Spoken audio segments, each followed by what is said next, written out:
Welcome to Raging Bullets, a DC Comics fan podcast, episode 169.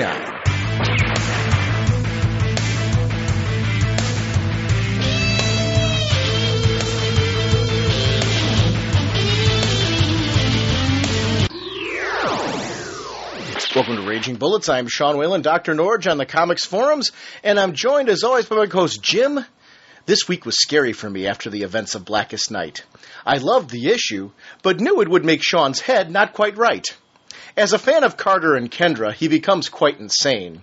If I say the wrong thing, he might take out a mace and bash me in the brain. So I'll say what I'm assuming, that like Final Crisis, the Hawks are great, they'll turn out just fine.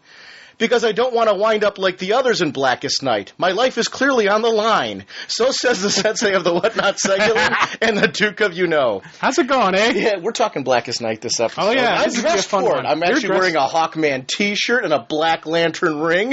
You're ready. I am ready. I'm in the mode. I'm in the zone. Yeah, I'll leave my comments until we get to actually that segment, but... spoiler-filled. We got speeding bullets on this episode. We're going to talk some Blackest Night as well. So, big episode for us.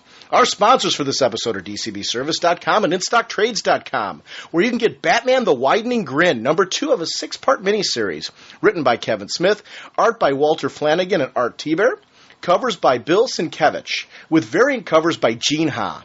Kevin Smith's newest Batman adventure has only just begun, and already the surprises are pouring in. This issue has more guest stars, more twists, more turns, and more Batman than you can handle. Don't miss the sensational second issue from Kevin Smith, the fan-favorite creator behind Green Arrow and Daredevil, and artist Walter Flanagan from Batman Cacophony. And it's regularly $2.99, 40% off, only $179. I love Gene Ha. Yeah. I'm actually considering the variants. Yeah. It's $18 for the variant, but I love Gene Ha's art. We're going to talk about JSA versus Kobra number 2 in Speeding Bullets, and he's doing the covers on that right now. I love his artwork, so I don't usually dive towards variant covers because they tend to get a little pricey. But for Gene Ha art, there's some people that's purely an artist's discretion. If you like the artist's work, you pick it up because maybe you'll see him at one of the cons. You'll get a signature from him. It's not even that; just I want the art piece. Oh, yeah. That's what it really is. I mean, that I agree with you 110%. I would actually get it signed, but. It is. I love his artwork so much that that would be enough of a draw for me. It is interesting to me. I wonder how many of our listeners pick up variants, if there's anyone that collects variant covers like that. I know you did with JSA. You picked up the Black Adam one. I did too. I liked it so much when I saw yours. Yeah, so it's interesting. But I love that DCB Service actually offers, and there's a sketch variant, which is $30 that I saw. So, I mean, it even goes to that level, which I'm looking at right now, the $18 variant. I'm not sure. And are from Brian Azzarello. And we're going to be doing this in 2 episodes for tomorrow. Superman for tomorrow, finally. Superman for tomorrow has artist Jim Lee, Scott Williams from Batman Hush.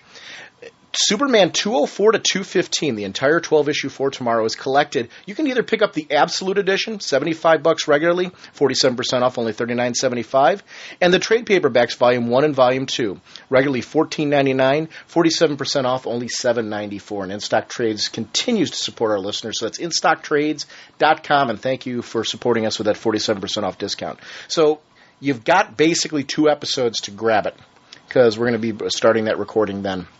The only reason why is I know we've got way too much content this episode that we're going to have some stuff that carries over to next week, and then we will finish with that. Jim, what kind of a podcast are we? The Raging Bullets is a spoiler show with plotline, story, twists, and whatnot, We go in depth into the books we review on the show. So if you haven't read them, come back later, The Raging Bullets is a talking Blackest Night. The Green Lantern story with Dead rising to fight. I see heroes getting their hearts ripped from the chest. You know the body count will be a bloody mess. What did Norge say when he read the final page? Did he shed a tear or feel Red Lantern rage? I won't spoil what happened in this warning, but you got to read it to see what I mean. Can the Green Lantern stop this, or will they need the blue? If so, who'll wear that ring? I'm guessing you know who. If you think hard enough, you'll figure out who I mean. But here's a little clue. Yellow and blue make green. The Raging Bullets is a talking Blackest Night. Now we'll see that DC does the zombies right. With Jeff Johns writing the tale, you know it'll rule. I've been gushing so much, now I'm starting to drool. What not? What not? I wanna talk blackest night. I wanna see the color war stretch across the DCU. I wanna see it painted black with Blackest Night. It wasn't until the end that I started realizing you were butchering the Stones. Wow. I almost, during that song, I almost ripped my own heart out so I could become a Blackest Lantern. I would have eaten it, too, if I had to. Okay.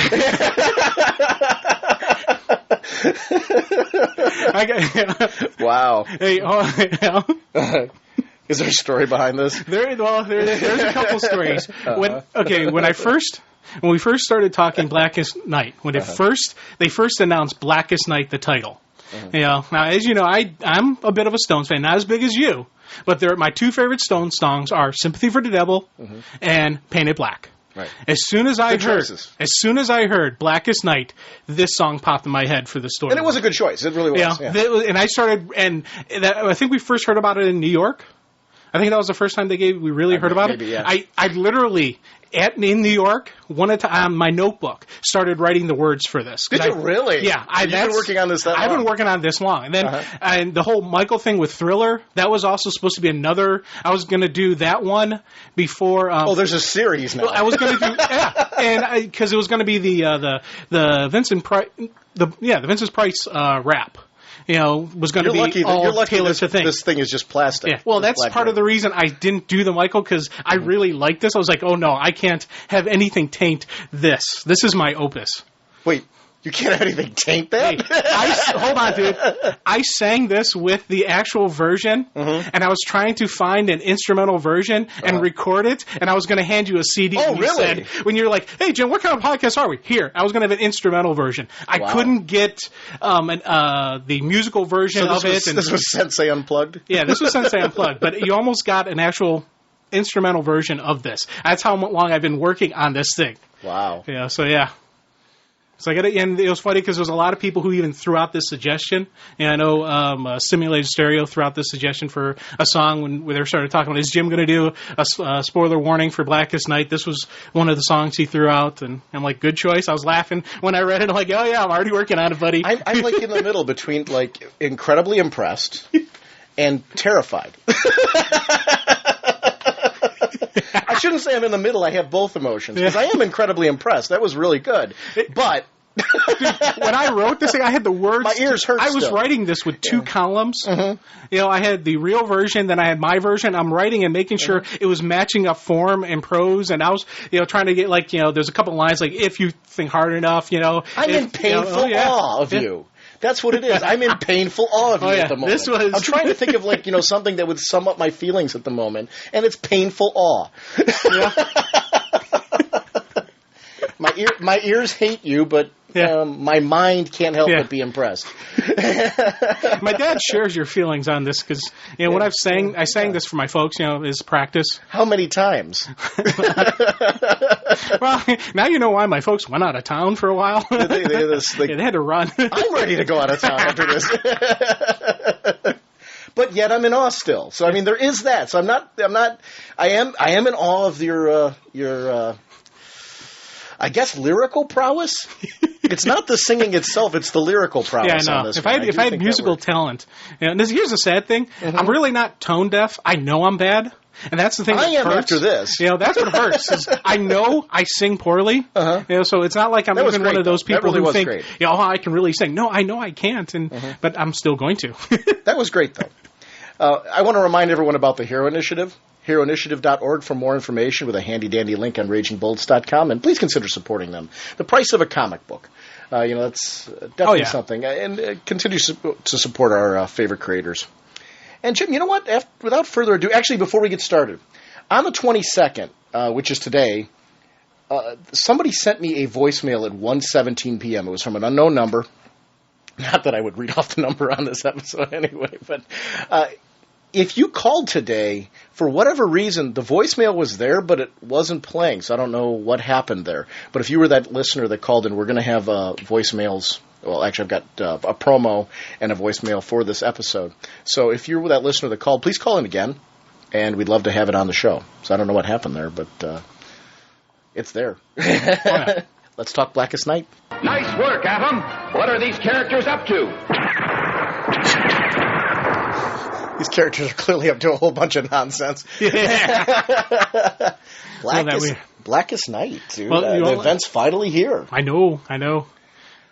It blew me away. I know. It blew me away. I want to save my comments for what... I got deep comments for the end of the issue, but we'll save that as we get to it. But wow. I know. Well, first, actually, I kind of want to do a couple of the prelude stuff that led right up to this. And honestly, this has been, before we get into those two specific issues, because you're going to Titans 15 and Green Lantern 43. Yeah, before we actually talk about those specific issues, though, I would like to talk about the whole build-up to this, because it's been more than that. It really has been. Green Lantern Corps and Green Lantern have been building nicely towards this event, and I've been enjoying the ride.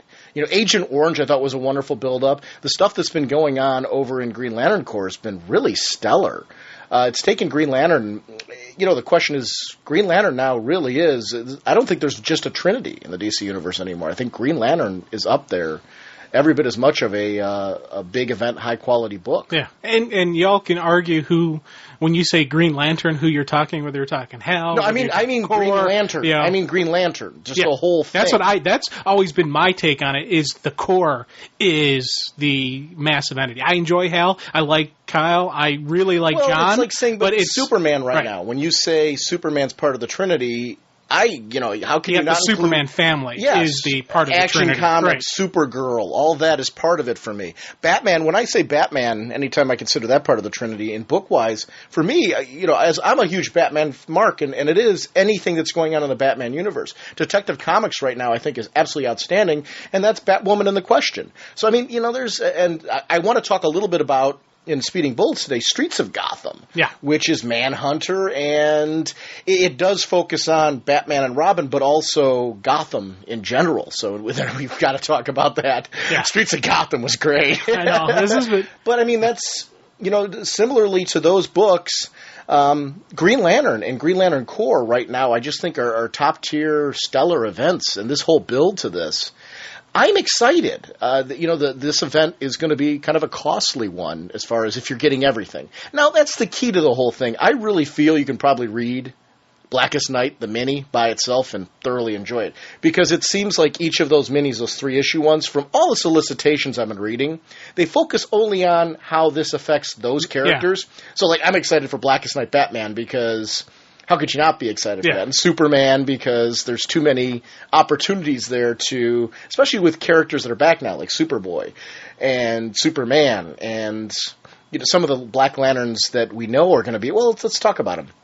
The Earth 2 Superman is supposed to be coming back in this. To see him and his wife Lois interacting with our Superman and Superboy. Yeah, and Jonathan Kent was the name that was thrown out during this. So, those are things that I want to read, and I'm sure those emotional situations will be dealt with in those books. Talking about that Titans issue that you're talking about, that prelude looks like it's leading into Blackest Night Titans. Yeah. With, some opportunities for Tula. Is Dolphin going to come back? I mean, I'm a huge Aquaman fan, and I read those books. So, I mean, I remember when Dolphin was dating Aquaman, much less when she got married to Tempest, and then they had a kid together. But now they're officially dead. So, I mean, those are some interesting things that... who is going to come back? And I tell you, it's... Yeah, for me, I tell you, one of the things that I might as well just jump right into Titans 15. I knew kind of who Tempest was. I knew he was Aqualad. I didn't really know his whole story. I didn't know a lot of stuff about him. I didn't know about how, because of his purple eyes, he was kicked out and he was an outcast. I sort of knew some of the stuff about Aquaman being an outcast, from his own people, then earning the respect back. Mm-hmm. For me, that was the best part about that episode, was that issue was learning this evolution that Aquaman went through, this stuff that Tempest is going through. Seeing him, first start off with, he's an outcast amongst his people. They don't want him around because they're superstitious because of his purple eyes. And he goes... Very well written, isn't it? And J.T. Cruel. Oh, God. I hope I'm not butchering the pronunciation. It's Krul. I really enjoyed his writing of that particular issue because it really delved into the human drama that's Aquaman's world. But it was also just that interaction between, Garth and Dick. I thought that was great. Just that band, that those are good friends. And it's the thing about a good friend is they're not preachy. They listen, and they're there when they need you. Like how Garth was initially uncomfortable with him wearing the cowl. So what's he do? He drops the cowl down. I also like, too, that it wasn't as simple as him needing Dick to give him sage advice. He needed someone that he could vent to, that he felt comfortable venting to. Because it seemed like, and by the end of it, the end result was Garth knew what he wanted to do all along, but he needed to voice it, needed to get out there. And sometimes that is all you need from friends. Sometimes you just need someone that you know is going to listen. Right. And that because there's sometimes a comfort in someone genuinely listening, engaging their reaction. Yeah. More so than them having to say anything, just knowing that they support you. Because it was clear that he needed Dick's support there.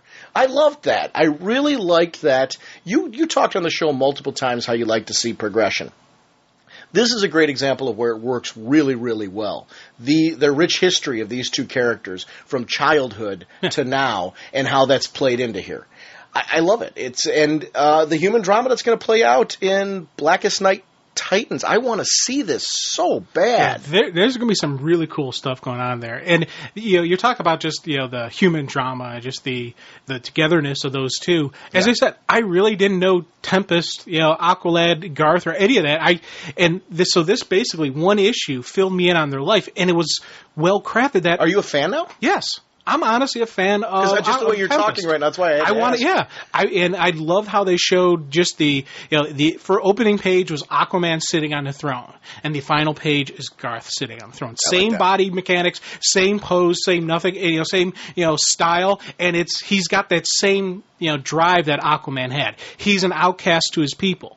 He is, they're looking at him with, kind of superstitious eyes, a little bit concerned about him, but he's going to fight back that superstition. He's going to be the leader they need him to be. And I ate that up because we always talk about what is the nature of a hero. What it is, and it's that stepping up at the right moment, stepping up when you're needed to act. And I saw that with him right then and there. And I was like, This is also what is the nature of a king?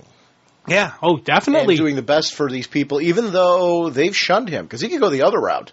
He could easily be one of the villains. Ocean Master and characters like that have gone the other route because of, in many ways, being shunned. His uncle, whatever, Zazis or something like that, who is the evil Atlantean sorcerer, kind of those who are battling out. And he actually ends up killing himself by absorbing too much energy intentionally, because he says this time he wants to be on the winning side. And I love that he, this is an evil villain who could speak to the dead, who knew the dead was rising. So he's like, I'm planning for Blackest Night. I'm going to be on the zombie side. Well, he did the same thing Black Hand did. Yeah. Took his own life to become... A to Black become Lantern. just more powerful. Well, I don't even know if he became a Black Lantern. Oh, yes, he did. He that did? was the whole point. Okay. Think about it. If this is a prelude to Blackest Night, why would you kill yourself? What winning side does he want to be on? He wants to be on the side of the Black Lanterns. Yeah, he true. wants to be one of the dead to rise. That's exactly what he was doing there.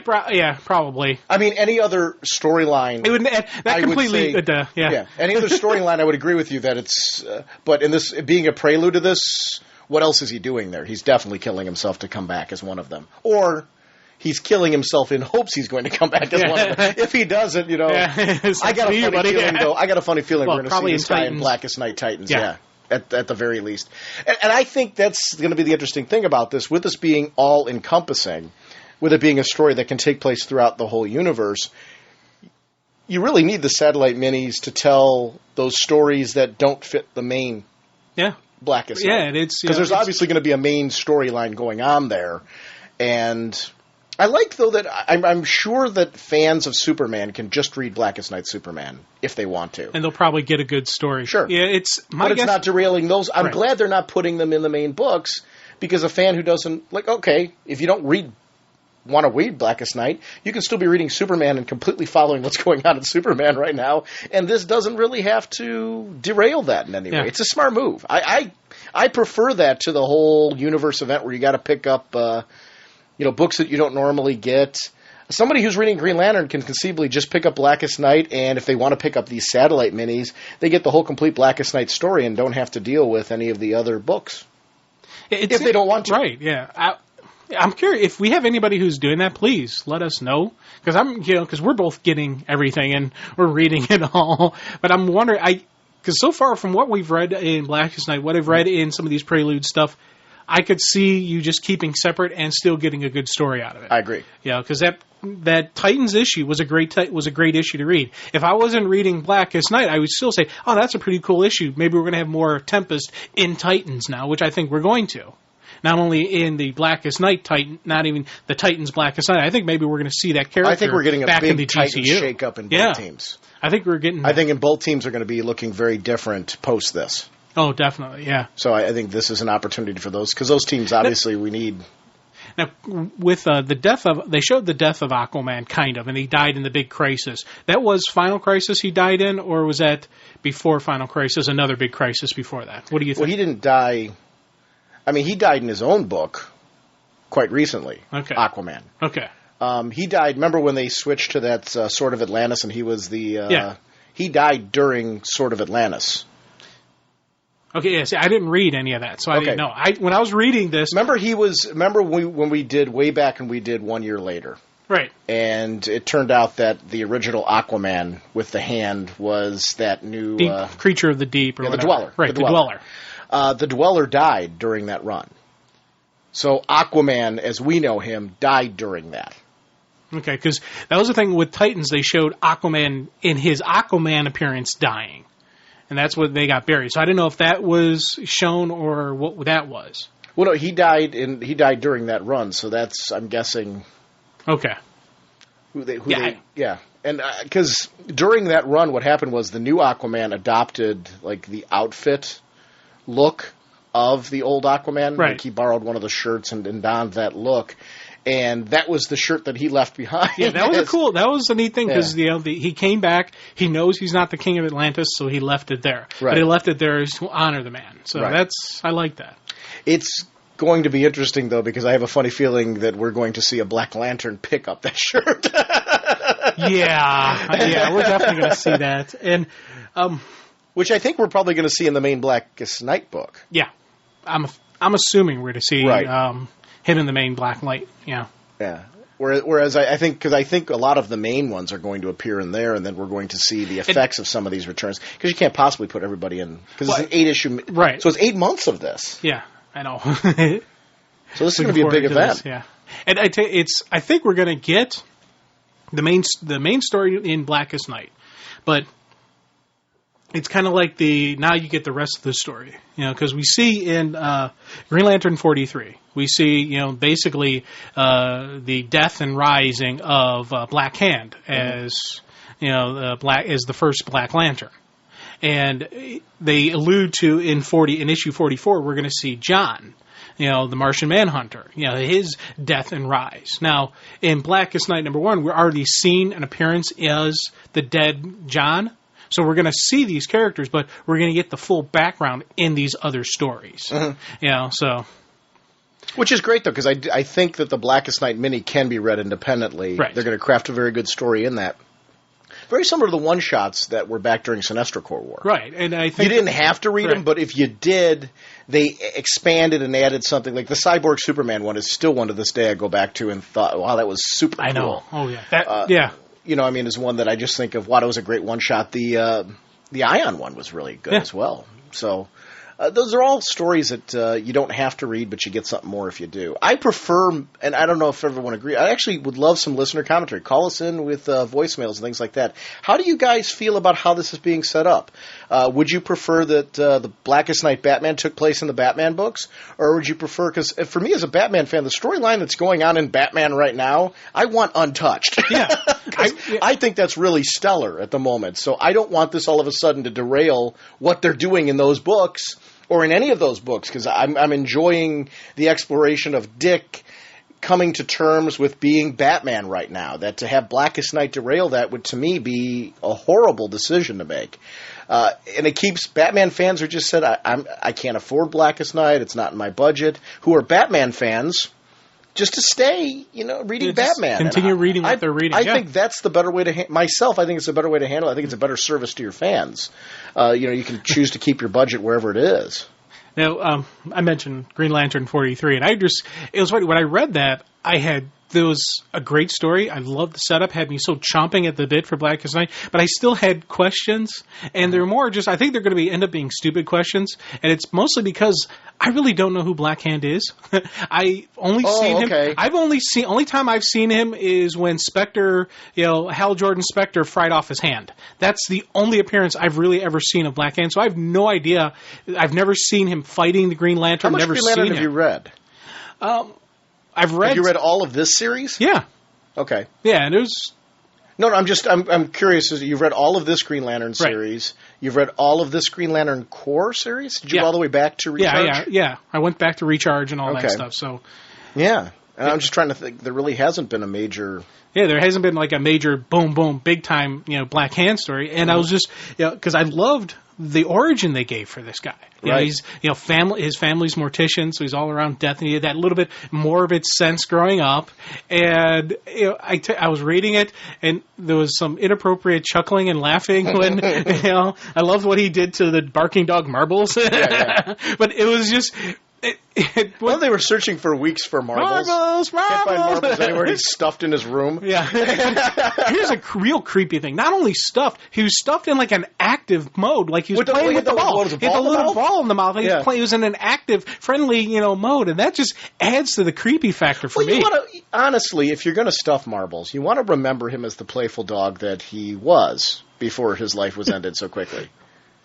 But that just goes to show you that all the other animals that were around the house, the ones that were around the picture frame during dinner, were all animals that he did not find dead. He killed them. Yes, and that's part of the. And I love the fact that that's a classic thing with a psychopath. Right. They start with animals. You get the it's that detachment for taking a life. You start with the smaller animals. You start with the the bugs, insects. Move up to squirrels, chipmunks, whatnot. The family dog, and then you move on to people.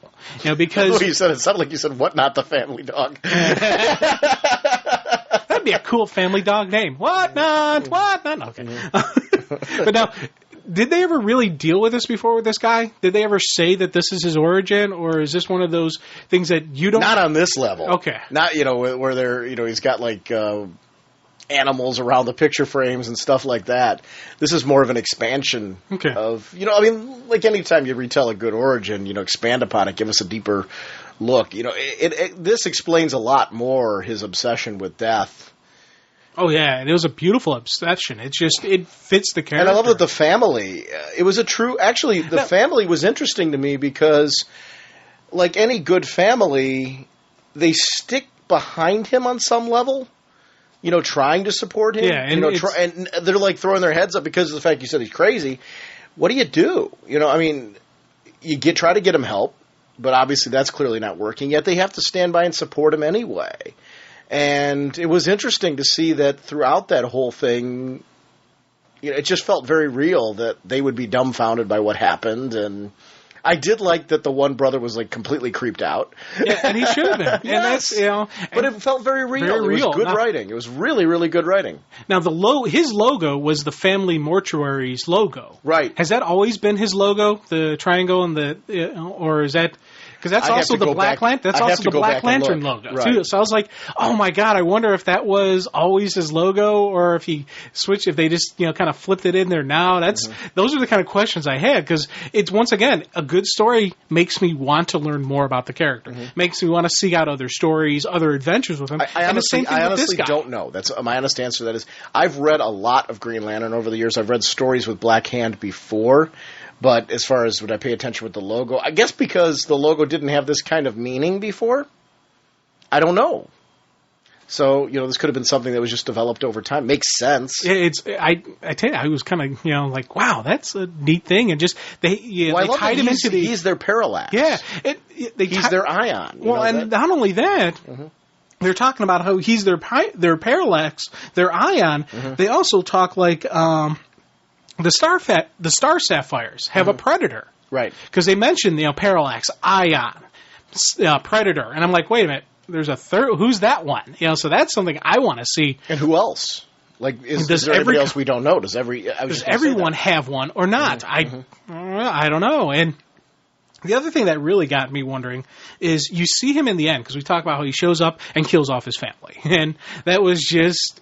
they're sitting there, and the one brother answers his door. He's like, oh man, he knows it's coming. Bam, he's fried, goes through, kills off all the family, ends with killing himself so he could rise up as a Black Lantern. And it was one of those things where I was just like, this makes perfect, complete sense. Normally, any type of suicide stuff, I really like, why would they do that? It fits. But as he's doing this, there's this outside master. Now, at first I was thinking maybe that's Scar they're talking about, but that's not the case. There's somebody else out there. Right. And I don't think it's the Anti-Monitor, because they basically converted him into the Black Lantern. I think we got a whole nother player involved who isn't in the game yet. There was some entity, back when I got black on my brain. Back when the Anti-Monitor was made into the Lantern, something something pulled that in. So that is that entity yet to be revealed. That wasn't Black Hand who did that. No, there was somebody and it wasn't else. Scar, because that was before any of that happened with Scar. Correct? Yeah. And I was like, there's somebody else out there now. Right.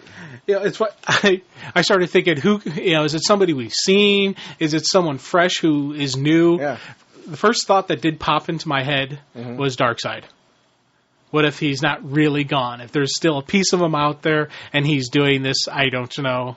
I'm not even going to argue or defend that position. That was the first name that popped in my head.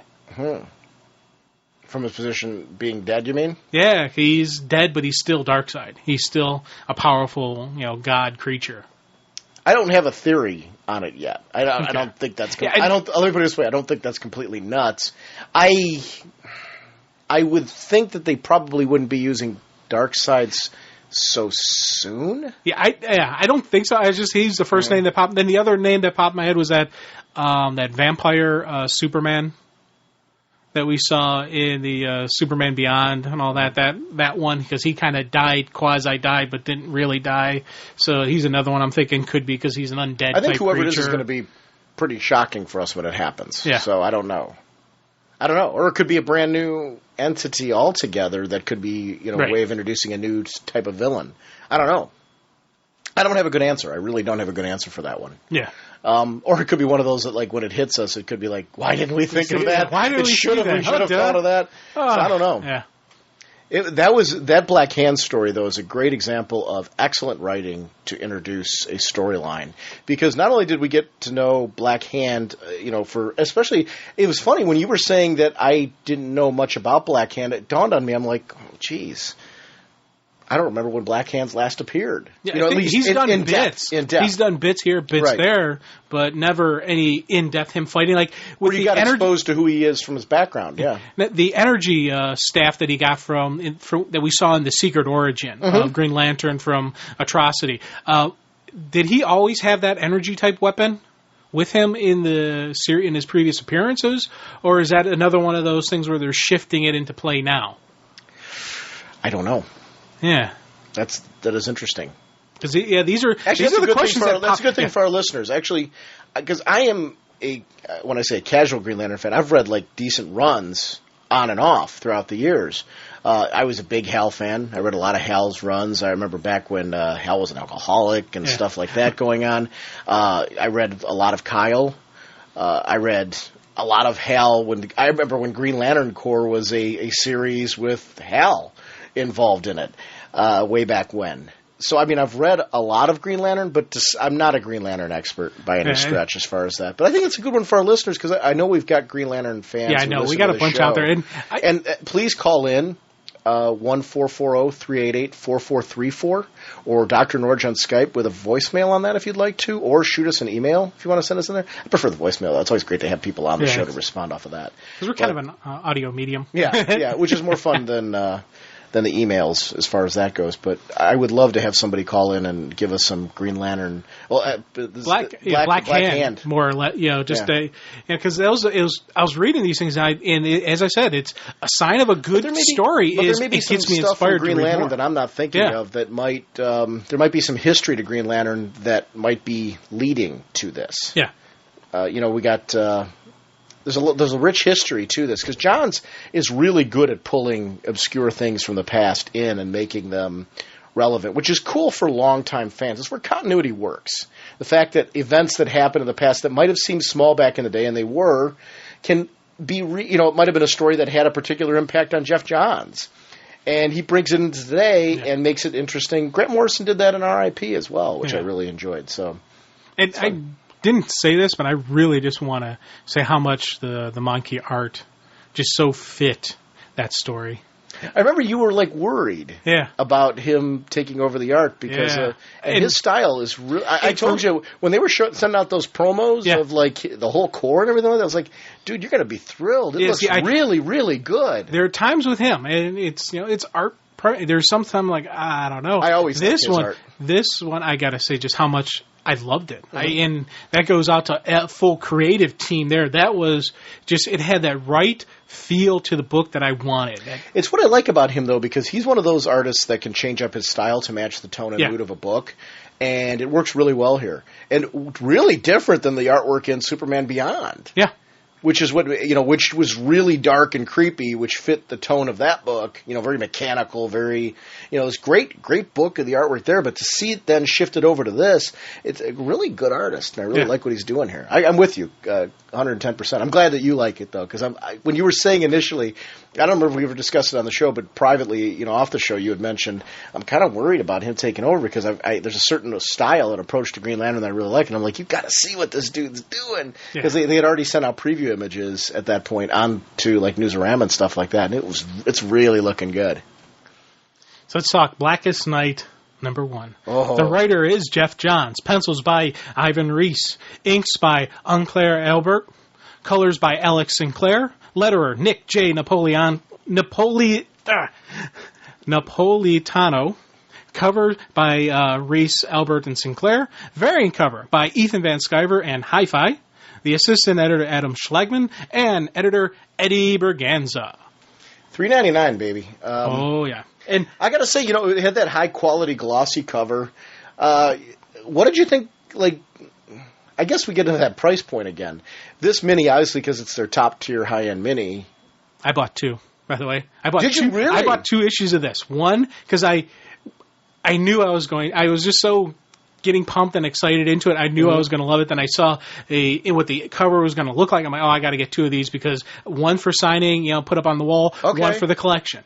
And so you really are thinking of you're doing the wall thing now. Yeah, signing for the wall, and and it was funny because they sent you the black ring. We got our black rings with it. I love that. So you got 2 black rings? I got 2 black rings. Wow, that is cool. I am jealous because I did buy 1, but now I'm jealous because you got 2 black rings. Although I got to be honest, I'm interested in the variant for this.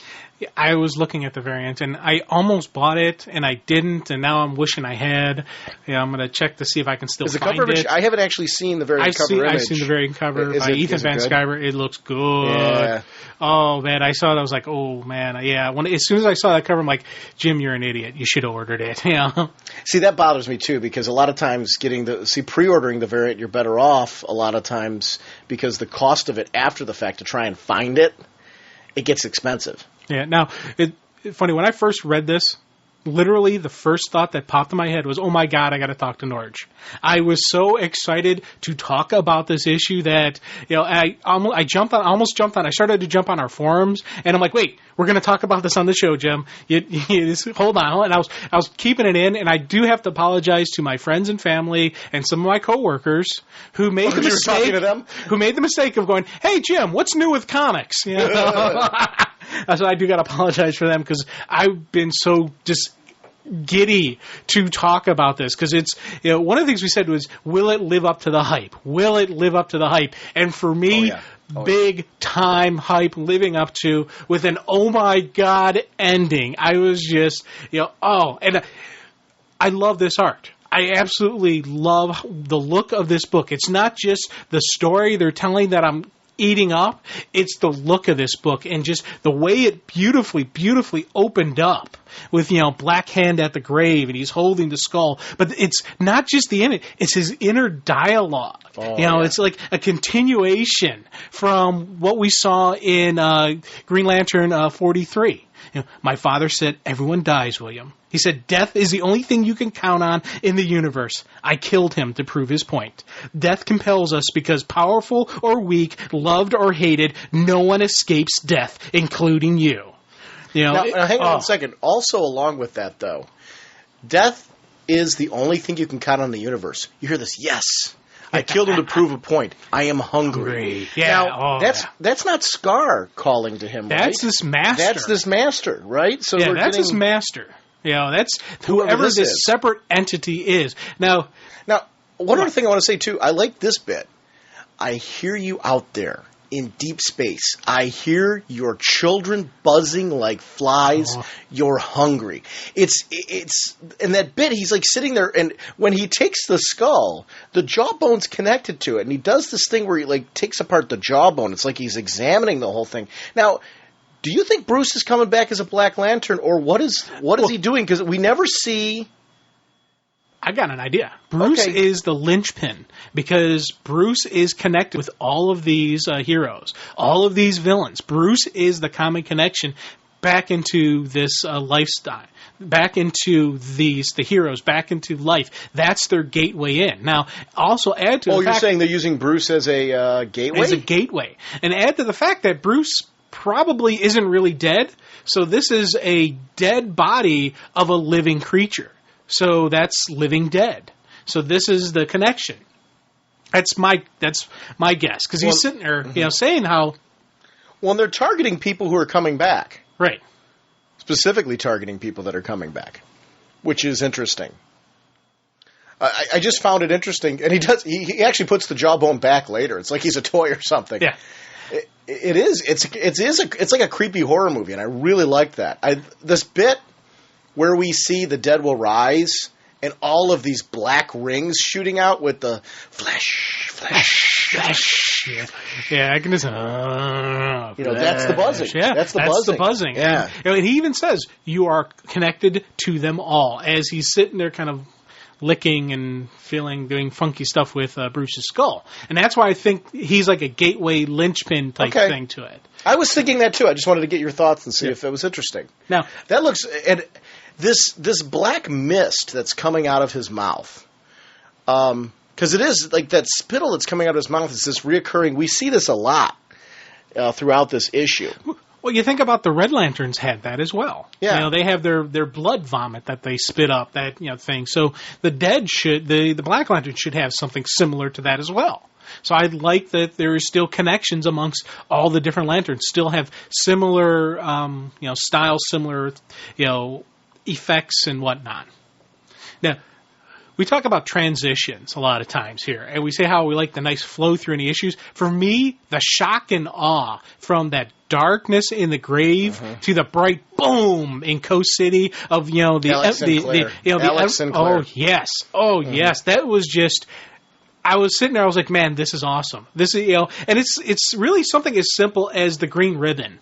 The bright green ribbon, because this is Coast City. This is a city without fear. And I loved that story arc they did in the Green Lantern series, where they talk about how the city, was reborn after it was destroyed from Cyborg, Superman, and Mogul. How they, the city was ready, to end, but they slowly started coming back. And then when the yellow, I love when the whole city was supposed to be just a memorial. Yeah. That people just figured nobody would ever want to live there again, which is true, typically. Oh, God, because, do you want to move to a site of a major tragedy? There is a little creep factor to the whole thing, because, when I say creep factor, I mean, it's just kind of like, people died here. This is this horrible event, and to live around that and to be constantly reminded of that could be considered depressing. But I love that these people found something else from that. Right. Hope. And we saw that in the Sinestro Corps War, sure. where basically Green Lantern called for an evacuation of the city, and the city's like, no, we're not going to run. This is our home. We will fight and defend it. We talk about the hero moments, and these are hero moments for the everyday average people, and we take it was just like. Continuity in a comic book universe is something we always gush about. And they took the day that Superman died, and it became a national day to honor the heroes who paid for that sacrifice. And it's not just superheroes, it's soldiers, it's police, it's fire, it's anybody who ever stepped up and said, not on my watch. I was just like, oh.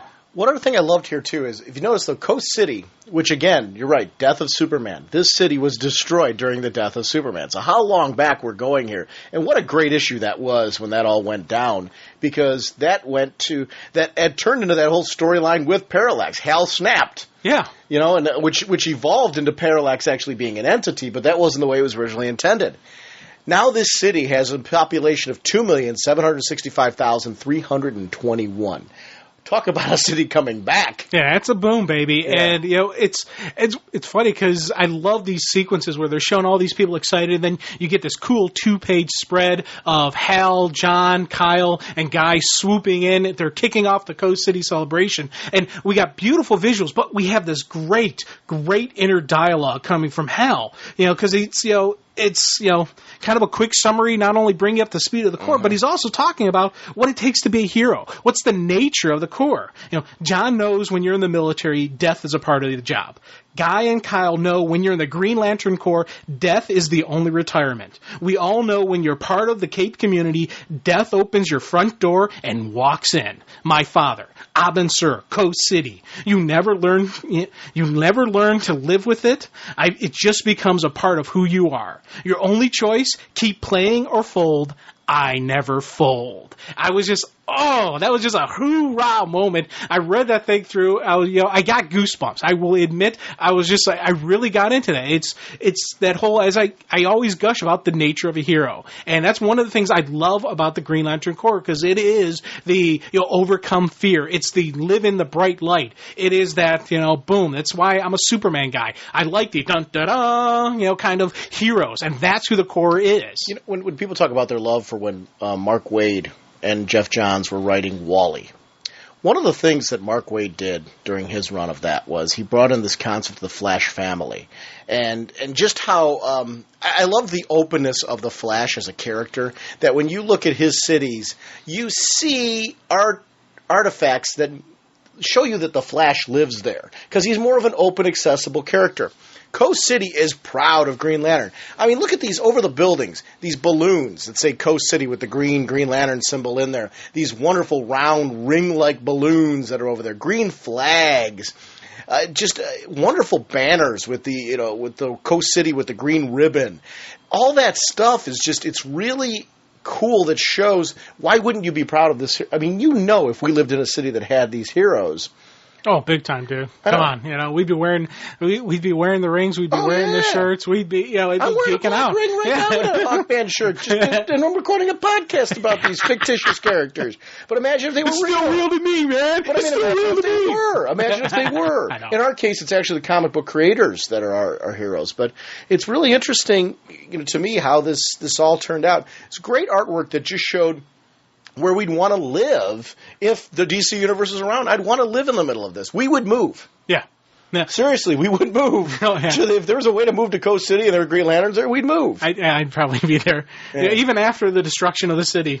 As much as I love Batman, I would not move to Gotham. Oh, God, no.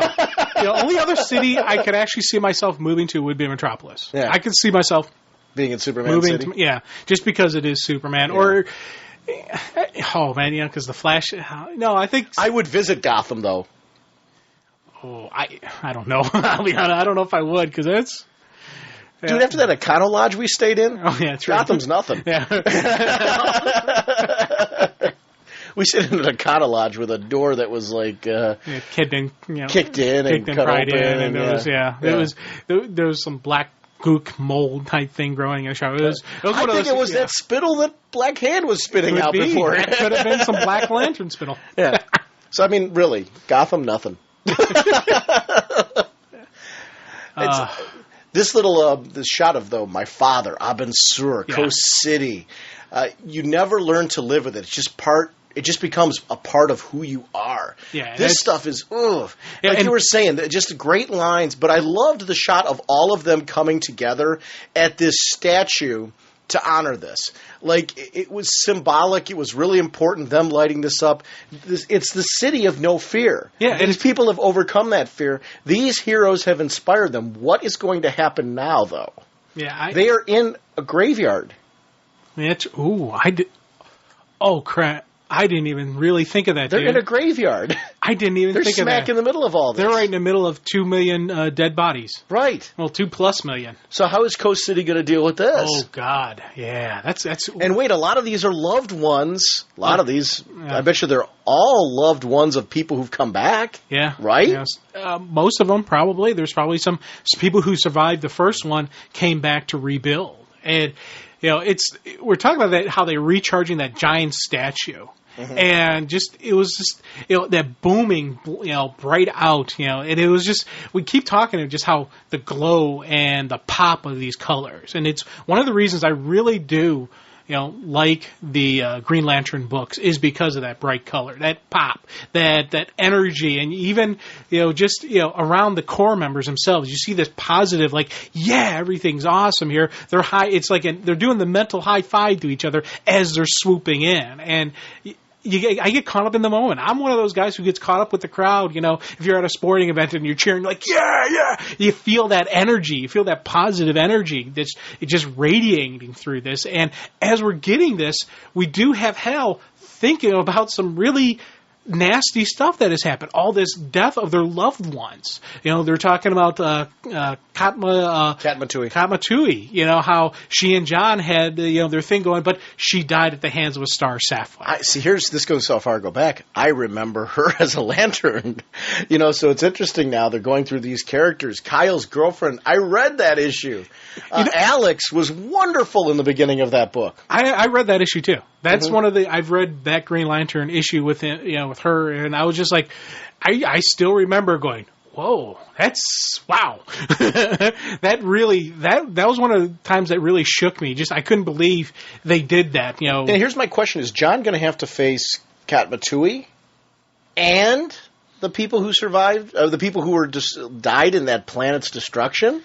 Because they refer to that planet as well. How far-reaching is this going to be? I don't know. Because it looks like a lot of people having to face, the loss. And John's going to have to probably face that head-on as well, wouldn't you think? Yeah. Fatality might have to face that as well? Yeah, I think so. I'm thinking we're going to see Katma-Tui, but not the people of that planet, but maybe on some level. Maybe they're bringing it up, so maybe there's going to be something. Kyle's girlfriend and Alex and Jade. I think we're just going to get Jade. I don't think we're going to get the girlfriend. To be honest with you, I don't know why they're mentioning her if we're not going to see her again. So I guess that's why I'm saying, why are you so convinced we're not going to see her? Well, just because I wasn't thinking they would really hammer on Kyle by hitting him with both of them. But, he may do that. I don't know. They've hammered on him pretty good in recent years. Yeah, true. Now, Ice is an interesting one for me because are you assuming like I am that Ice is going to be hunted? She's dead and came back. She's dead and came back. Well, did she really technically die, or was she in an ice-suspended animation type thing? Well, she died. Because I thought when we saw her come back in Birds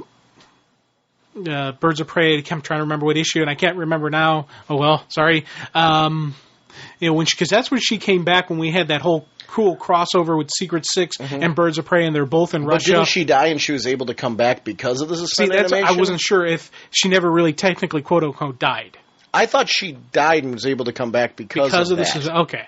I wasn't sure. But I'm not... Wait, I'm going to admit right now, I'm not 100% sure, so I don't know. Right. I think we're going to find out. Yeah. Well, I guess because that affects me in a big way, because my feeling right now is that she's got a big target painted on her for Black Lanterns. Yeah, and is she going to be munched on? See, the only thing I don't think, well, maybe she will be a target, but I think that's a big part of this. I found it interesting. I found it interesting how, dude, but she is a target because Black Hand mentioned her. He does, didn't he? I'm almost positive he mentioned her. When we get to that point, okay, we'll have to take a look at that. I wasn't sure if I swear he mentioned her. If he did, then she's definitely got a bullseye on her chest. And I liked how John wished he could rebuild that city, and like a good friend. Hal is like, hey, we built this town together. And even then Guy jumps in, hey, we rebuilt the whole core together. And it's just like Kyle's like, yeah, we're going to keep it burning. And it's just, I love that they saw their one friend a little bit down, and then the rest of them rallied behind him, say, no, man, don't hold your head down, man. Hold your head high. You did some great stuff. We rebuilt Coast City. We rebuilt the core. And it was just that, we always talk about buddies. We all talk about the cop mentality, the military kind of mentality. This is a cop mentality. You've really seen the brotherhood bonding when one guy is down. It is actually a cool thing. Even like cops that guys may not like that much, if they're down, they're going to back them and they're going to help them out. They're like, hey, no, man. So if you have good friends like those four are, they're really going to support them. That's a celebration time. They weren't going to let them start sinking down, start thinking about the negative stuff. They're going to bring up the positive to them. And that was just I ate that up because it's just so Green Lantern. That is just so bam, pop. And once again, another transition. We go from that bam, pop, back to the graveyard, back to the cemetery in Smallville. And it wasn't like, this wasn't the darkness that we saw in the Black Hand, but it definitely was a little bit darker. It was a little bit down because it's not your typical Superman. It's not your typical Superman moments, but we still had some cool moments from the characters. You see, Connor he's feeling like, I should have been here. It's that survivor's guilt. Yeah, bingo. Yeah. But what's Ma do? Ma doesn't let him stand. You got to stand up straight. That's not what Jonathan would want. And it's. But here's an interesting bit with the two of them. Both died and came back. Yeah. So when Clark Kent's name is mentioned as a target, I don't think it's just the Earth 2 Superman. I think they're targeting him as well. Yeah, because he's dead and came back. Yeah. And Connor's dead and came back. Right. So right. And that's the interesting thing, because you got two dead and come back visiting the grave of someone they love who's dead and not coming back. Well, not yet, at least. Unfortunately, he's probably going to come back, and that's I want to see it, but I don't, because I know how hard it's going to be on Connor was coming back as a Black Lantern. Yeah, that's what I was thinking too. So it's interesting now to see this like this. I'm like, well, I totally didn't see him being in this role in this. It's kind of a cool twist, because if you'd asked me months ago, I'm like, well, why wouldn't they bring Superboy back as a Black Lantern? You know what? I'm glad he's back this way. Yes, because I want to see how he deals with it. I want to see more. Well, I'm just glad that he's back in general, because I don't think now. I'm under the impression, and this is my own hypothesis on this, these Black Lanterns, we're not going to see them come back to life. Yeah, I'm thinking. If once you're Black Lantern, you're pretty much right.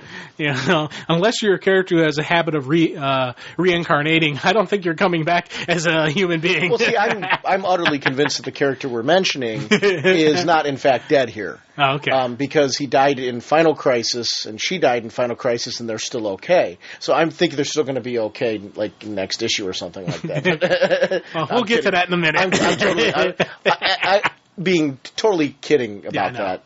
That was explained in an issue of Justice League. It was kind of a quick explanation, but that they were fine and that they got hurt really, really bad. Really bad. And Carter picked her up at the hospital and that type of thing. So, we definitely have to talk about that. Yeah, we will. But Ronnie Raymond. Now, Firestorm, what is your exposure to Firestorm?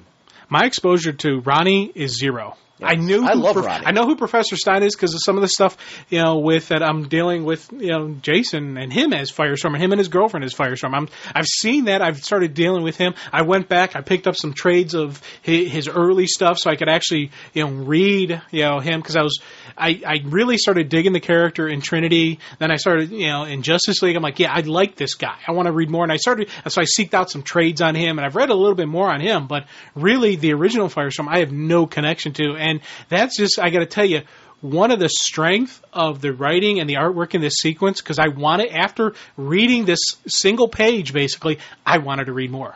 Wow. Because... So you want to go back and know more about Ronnie? I want to know about because I was ate up over, Professor Stein. And just, I'm like, oh, God, that poor guy. And I can just imagine, just thinking in my head, this is a guy of when a man of science turns to God. And that statement right there, I was like, we know a lot of very logic-minded people who they're either atheists or agnostic or, they don't believe in that higher power. And that's a very typical thing on a man of science. They want to have the factual, tangible evidence to prove that there is an existence. And we're seeing that in this guy. So I'm just imagining my friends who are like that going, if they lost someone that close to them, it wasn't his son, but it might have well been because that's how close of a bond they had. And I just started thinking that going, wow, that's...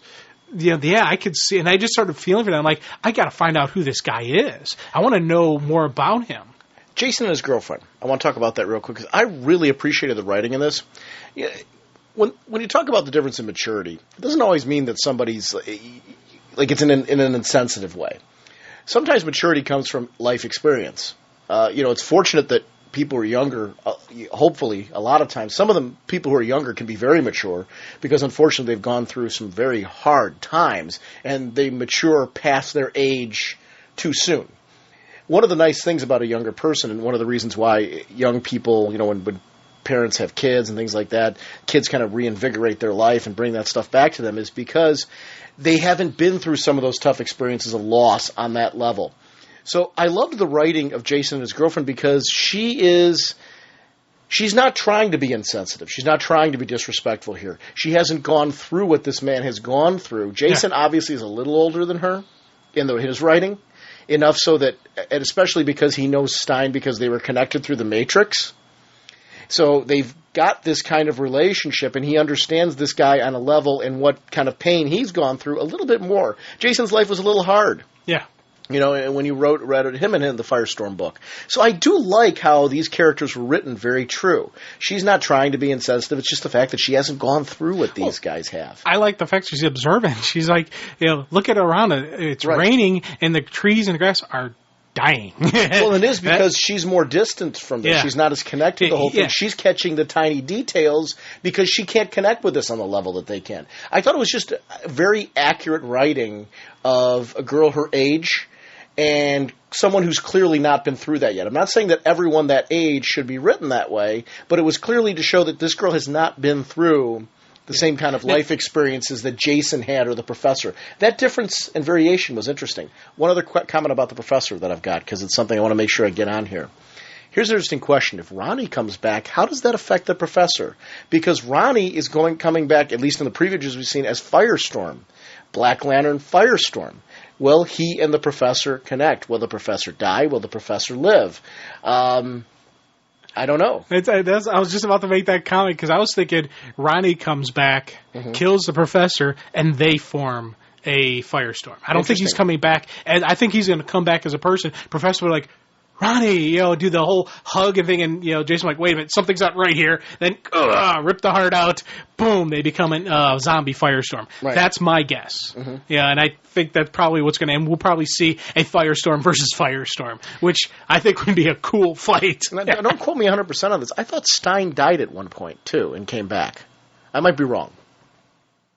I might be wrong. I don't know. So I have to go back. I could be completely digging on that one. But listeners out there, please correct me if I'm wrong on that one. It is interesting. So, that would obviously make him a target as well. But I don't know. Whatever happens there, it's interesting. But I agree with you on the vegetation. Her observing that was very cool. No. the Titans together, man. The Teen Titans in the tower honoring their dead. And I really like that. I like they had the memorial for them. They're sitting there, and it's just a very simple panel. And But Geoforce is also there honoring Tara. Did you notice that in the background? Yeah. That was very cool. And Wendy is there honoring Marvin. Yeah. Now, I wonder if Marvin's coming back. I don't know. I don't know. Anybody could come back, really. But and we're talking just, Geo, it's all you really see is the top of his head. So it could very easily miss it. And that was something I liked, and I liked how... It's a tiny detail. Yeah, and I liked how Bart took down his statue when he came back, and he took down Connor's statue.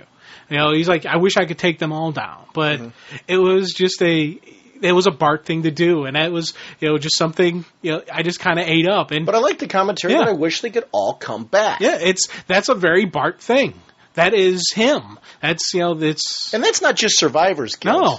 No. Forget that he came back from the dead, or supposedly back from the, the way that all worked out with him going into the Speed Force. Forget all of that. Anybody would want their friends to come back. Yeah. We all would. Who wants, I've had friends of mine die. Yeah.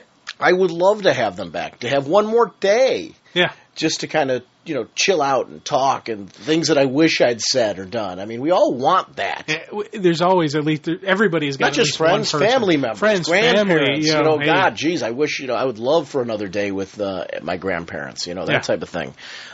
It was just a very cool feeling. The hidden grave of the Rogues. How cool was that? Dude, man, this is one of the reasons why I want to read more stories with the Rogues, because stuff like this. These guys have a code. Yeah, they're villains. Yeah, they're killers and thieves and whatnot. But they still have a code. They know what it means to be a rogue. And I ate that up because they're sitting there at the grave. Yeah, it's the day for quote unquote heroes. No, it's a day for friends. It's a day for your compadres. It's a day for your teammates who have died. And it's just. Yeah, that was a cool thing. It's something that needed to be done. What'll happen, though, when a rogue comes back like this? And I'm saying it'll be interesting to see how coherent these creatures are as they come back, these Black Lanterns. Will the rogues behave differently? Will they not? I don't know. And we're going to see multiple rogues come back, too. Oh, sure we are. Absolutely. Because there's an original Mirror Master. Yeah. There's, Captain Boomerang. There's just opportunities for rogues to come. It's very cool. Well, Trickster. Well, Trickster, Captain Cold's sister. Oh, yes, absolutely, yeah. And it was funny because, that's the one I was sort of thinking, oh, my God, she comes back, because when we had that trade, when we read the Rogues, I was just like... As you're rattling all this off, I'm just thinking to myself, I'm like, why do they need additional minis off to the side? It's because in the main story, you can't possibly tell all the stories that you could tell during this event. It just wouldn't fit. So this is an interesting way to handle that for people who are interested in some of those encounters and side stories.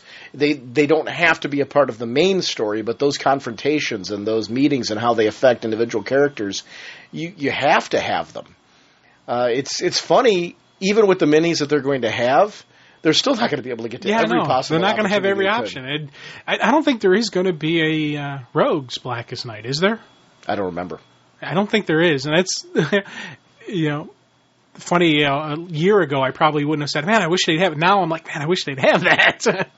But there's probably going to be one-shots. There's going to be some additional one-shots along the way, I would guess. I don't know. I'm not sure. I don't remember reading anywhere Blackest Night Rogues or Flash. I don't remember seeing that. I don't know. Yeah, so. Be interesting to see what happens there. I'm excited for that, the whole thing. The grave of Ted. Now, Ted Kord. We got to see Ted Kord. Oh God, the jail. Well, and it's his team was there. His JLI was there. You got Guy, you got Black Canary, you got Booster, you got what's her name? Fire. Thank you. Yeah. I was sitting there and I've been reading this JLI. I've started, getting those hardcover collections. Aren't those great? Yeah. And so now when I saw, I've started getting more and more info on Ted. I'm starting to really, the stuff with the Booster, with him and Booster, where he almost could save him, but time's set and he can't save Ted. And, even here, you're seeing when they went to say something, you're like, hey, Michael, do you got anything to say? Booster, do you want to say, and he's not saying anything because... Well, and especially with what he's gone through so recently with Ted, what do you say? Because he tried to save his friend. He was willing. He did. Hold on. He did save his friend. Mm-hmm. He got his friend back. He got his friend alive. But the fact, because of his friend, came back, it changed history, and it changed it for the worse. So not only was he able to successfully, save his friend, he had to watch as his friend died again. Right. And his friend chose. Yeah. He sacrificed himself for the greater good. So what do you say to that? Yeah, and how can he not? It's. Well, see, I guess I take that as you didn't really save him because the end result was still the same. In his mind, he did save him, though. That's the only thing I'm thinking. No, in his mind, I disagree with you on that one. In his mind, it still didn't work out because his concept of saving him was that he wanted Ted back. He wanted the band back together, not temporary. He wanted it long term. I agree that it succeeded in the sense that he saved him momentarily. But he did not want that to go the way that it did. When I say he would consider hold on, when I say save, I'm not saying that he's considered himself 1-1. He's considered himself 0-2. He definitely thinks that he failed to save him the initial time. He failed to save him the second time. But that second time was even a harder loss than that first time because for a brief moment he had him back. Right. After losing something, when you get it back.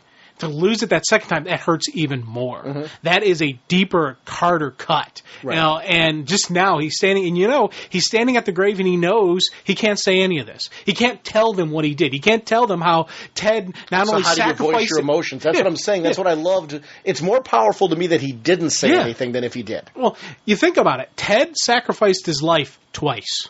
The first time he was killed by Max Lord when he was investigating. He was given the opportunity by Lord to join him. Mm-hmm. And what did he tell him? Stuff you. And bam, takes one to the head. Second time, is after he sees what happens when he's saved, he goes, no, I'm going back and I'm going to die. So he sacrificed his life twice. Because he's a true hero. He's a true hero. And I was just, the power of this sequence. And then you see that the one sown rose with the rose petal wilts and falls as we start seeing things around these graves dying. And I love those little slight clues that's going on. We talk about background art, little stuff like that. There's just so much, that. Oh, wow, I ate this thing up, and I'm really, when I joked around earlier about, drool, I'm about to start to drool, I was drooling over this thing. I've read this a couple times now already. I'm wearing galoshes right now, just in case. We got the waterproof windscreen on the mic, so I don't shock myself, but actually. I wish my glasses had, because I'm wearing my glasses right now, I wish they had windshield wipers on them. I agree with you, though, as far as seeing the one pedal go down, showing that even is succumbing to this, what we saw in the Firestorm sequence. Now, the JLA, Kyle and various people and whatnot at the Metropolis with that huge, massive graveyard memorial to the heroes. This had so much stuff in the background that every single time I read it, I saw something new. And that was something that I really just was excited about. One of the things that I noticed, like second or maybe even third time through, was Jay Garrick. He's standing there, but he's holding his metal hat. In front of Mr. Terrific's. Yeah. But he's taking his hat off out of respect, and it was just a little subtle thing to do. I love too, though, is Mr. Terrific standing there too. Well, you see all the people buy the statues of their associated person, their loved one. Yeah, Alan Scott and Obsidian in front of Jade's.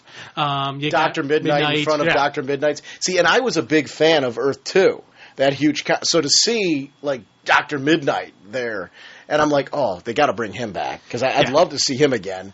And Dr. Fate, the original Dr. Fate, back there, Kent Nelson. It's just great to see all these characters. And Sandman, and Sandy's there somewhere. I thought I saw him.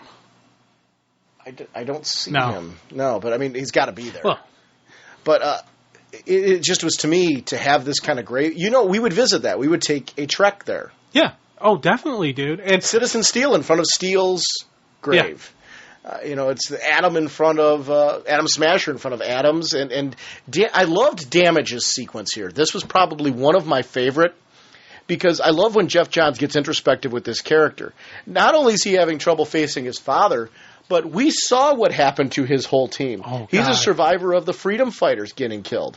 Yeah, and that, because Infinite Crisis. that whole sequence, because I forgot that he was part of that team, to be honest with you, that, had happened until I read this sequence. I'm like, oh my God, oh yeah, that's how it happened. Oh, shoot, that is sweet. And it was just because, I'm getting emotional here, dude. But this is the ultimate survivor's guilt. Yeah. And he is, when we talked about that earlier, this is a completely different level than everyone else because he really does have survivor's guilt. Yeah, and we're seeing that. It's his team, it's doing that. His father, we've seen him come around. Yeah. We saw him come around, and he and Adam Smasher are becoming closer. But yet there is still Dad. Dad is still a rift between the two of them. Adam Smasher has very fond, strong feelings of his father, modeled himself after him, albeit got, detoured along the way. But this is still someone, Al Pratt is someone he looks up to. He puts on a pedestal. Yeah. His son's not there. And he's trying so hard to help his son see that. And his son isn't quite there yet. But I like that. The sequence with Uncle Sam and Ray by the statue of the fallen freedom fighters. I was just like, oh, man. That's another powerful thing. Because, whenever you think Uncle Sam, I always think of those sequences where he's rolling up his sleeves like, okay, boys, knuckle up, it's time to go. And here you see the very somber, your head bowed. And it's. I just think about this, this warrior, this hero, this force of Americana, mourning the death of his team, death of other heroes. Damage can't even face them. Look at that. He can't even go over by Ray and Uncle Sam at this point. He's feeling he's in just this pain, and when Al Pratt comes back, because he also doesn't want to show it though. Yeah, he doesn't want to outwardly express like those internal feelings, like what he's going through. He doesn't. What he doesn't want to do? He doesn't want to cry. Yeah, he doesn't. That's ultimately what happens. Dude does not want to break down. Yeah, he doesn't want to let himself. He doesn't want to put his emotions out. He doesn't want to wear them like on his chest. It's cool. It's funny. Whenever I deal with any type of death and funerals, I do get emotional. Even if it's like you go to coworkers, family members, that I've never met the person before, but it still always gets me. Do you do the guy thing and fight it though? Yeah, I do too. We've had a couple that I've had a couple coworkers which is really stupid, but it is a guy thing. It's a guy thing to do, and you go there and you're just like, I've had a couple that I was really close with who lost someone they cared about, and I see them at the funeral, and I see them, crying and tearing up, and I'm just like, okay, Jim, just, and I'm thinking in my head, just man up, don't cry, and I know if I had to say any words, like, when I go up and say, I'm really sorry for your loss, it doesn't come out like that. It's like, sorry for your loss. And I'm just like holding it in. And I've never met the person before, but it's that I'm a little bit of an emotional kind of guy. I wear the heart on the sleeve, and it's stuff like this. If we were there, I'd be bawling. I'll see an emotional movie with my wife, your Old Yeller type, where it's one of those ones where and you'll see, I'll like sit there and I'm like, I'll turn my head away and all that stuff. Just because you don't want, I'm like, I'm not going to let it happen. I'm going to think about something else. Think of a scene from Ferris Bueller or something like that that's totally unrelated, or, something like that to get my mind off of this. And my wife will even catch me. And she'll go, so were you crying? Because my wife's very emotional and very open emotionally, which is cool. I like that about her. She's actually, just very honest as the person that she is, so she'll let it go. I really think that's cool that she's comfortable doing that. I'm not. Yeah. Because I got the guy thing. It's the guy gene that you can't show that emotion. You can't let that out. And I do feel a lot of respect for people that are comfortable being free with their emotions like that, because it is not something that I think as society, guys, for some reason, I think our media makes it seem like we've got to avoid that, and it's kind of a cool thing. And I've had moments where I did completely let it go a couple times. That we've had good family, good friends, their family have passed, and I couldn't hold that in, and that was something you had to let go. And I've had a couple people who were like mentors to me who passed away. Do you try to walk away though and have like a private moment, or do you stay in the middle of it? I will admit the one that I tried to, and the people I was with saw that I was hurting, and they came over to me, and they were just like, hey, just let it go, man. And that was it. I was just I lost it for a couple minutes, and it just it was one of those things where I just had to let it out. And if I was at that graveyard right now, I'd be just tears would be streaming, just because of just thinking about what these great people had done. They sacrificed their life for freedom. And I get emotional Memorial Day. I get emotional Veterans Day because thinking about, the heroes, and 9/11, whenever 9/11 rolls around, I get emotional about just thinking about, the firefighters who ran into that building. They ran into a burning building that everyone else was running out. They ran into it without a second hesitation because that's what heroic. they do. That's very heroic. Is just forget about the fact that it's their job or anything like that. Forget that. To make the decision to do your job in a situation where the risk to yourself is that high, that's heroic. Yeah, whether it's your job or not or whatever, anybody who helped out with that is a hero. And I don't even want to leave out the police who were there on scene because they did. That's why I said anybody. I gotta throw that out there, because I don't want to insult any of the heroes from that day because there was a lot of just regular everyday people who were probably civilians trying to trying to escape the building who were helping other people along the way. Yeah, and that's to me, it's anybody who can stand up and they're in a situation where I should run away, but I'm not going to, is just something that impresses me. I'd like to think if I was ever in a situation, I would do that. But you don't know until you don't know. And that's it. I'd like to think that too. I'm very realistic about the human side of you that you can't say what you would do until you're actually in that situation. I'd like to think I'd man up, knuckle up, whatever, and would help people. And I think I'm wired that way. I believe intrinsically, that internally I'm wired that way. But until you're there, you don't know what happens when fear hits you. And I would hope that I would have the guts to follow through on something like that. But that's kind of the cool thing about this because they're honoring people like that. And this is kind of a cool thing about this day. Mm-hmm. That was set aside as they're honoring people like that. Fortunately, those people are going to come back and eat their hearts. And do some nasty stuff, or try to. And, it's, we're seeing this great emotional moment that's going to turn really nasty and really twisted very quickly. And I'm just like, that's part of my excitement for this. It's that sixth sense of, wonderment that I have that I'm just looking forward to seeing. And it's, I'm sitting here getting emotional thinking about the death of these people and just, and all that. But I'm also giddy thinking of what's going to happen next. You know what? Come to think of it, there's going to be so many of people coming back from the dead, you'd probably make a killing as a condiment vendor. For those hearts,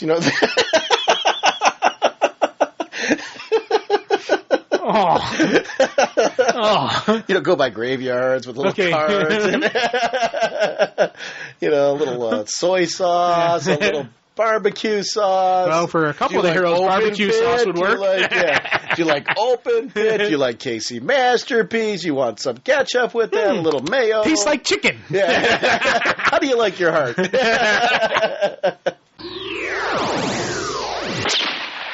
Amnesty Bay, dude. I tell you, it's funny.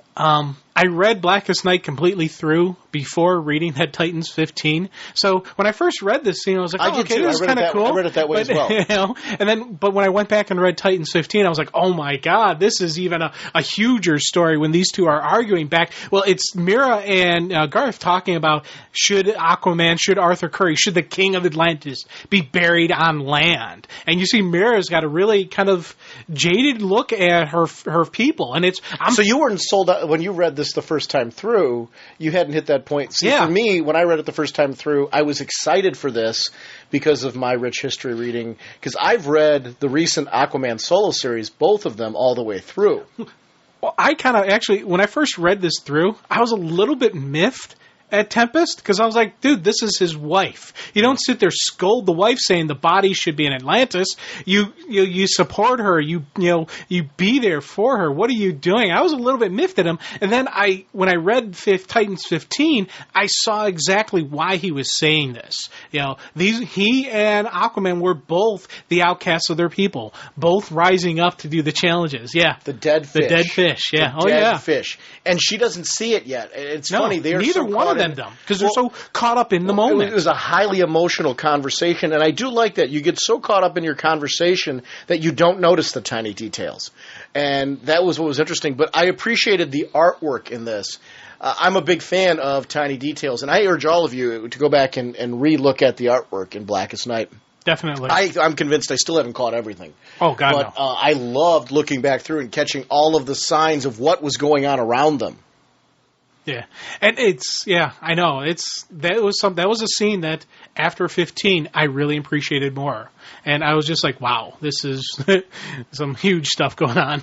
The Gotham City sequence was my absolute favorite. No joke on this one. Everyone knows that Batman, this is my guy. Alfred walking up there to go visit the grave, and I was like, what is going to happen here? You don't know. You see him go, oh no.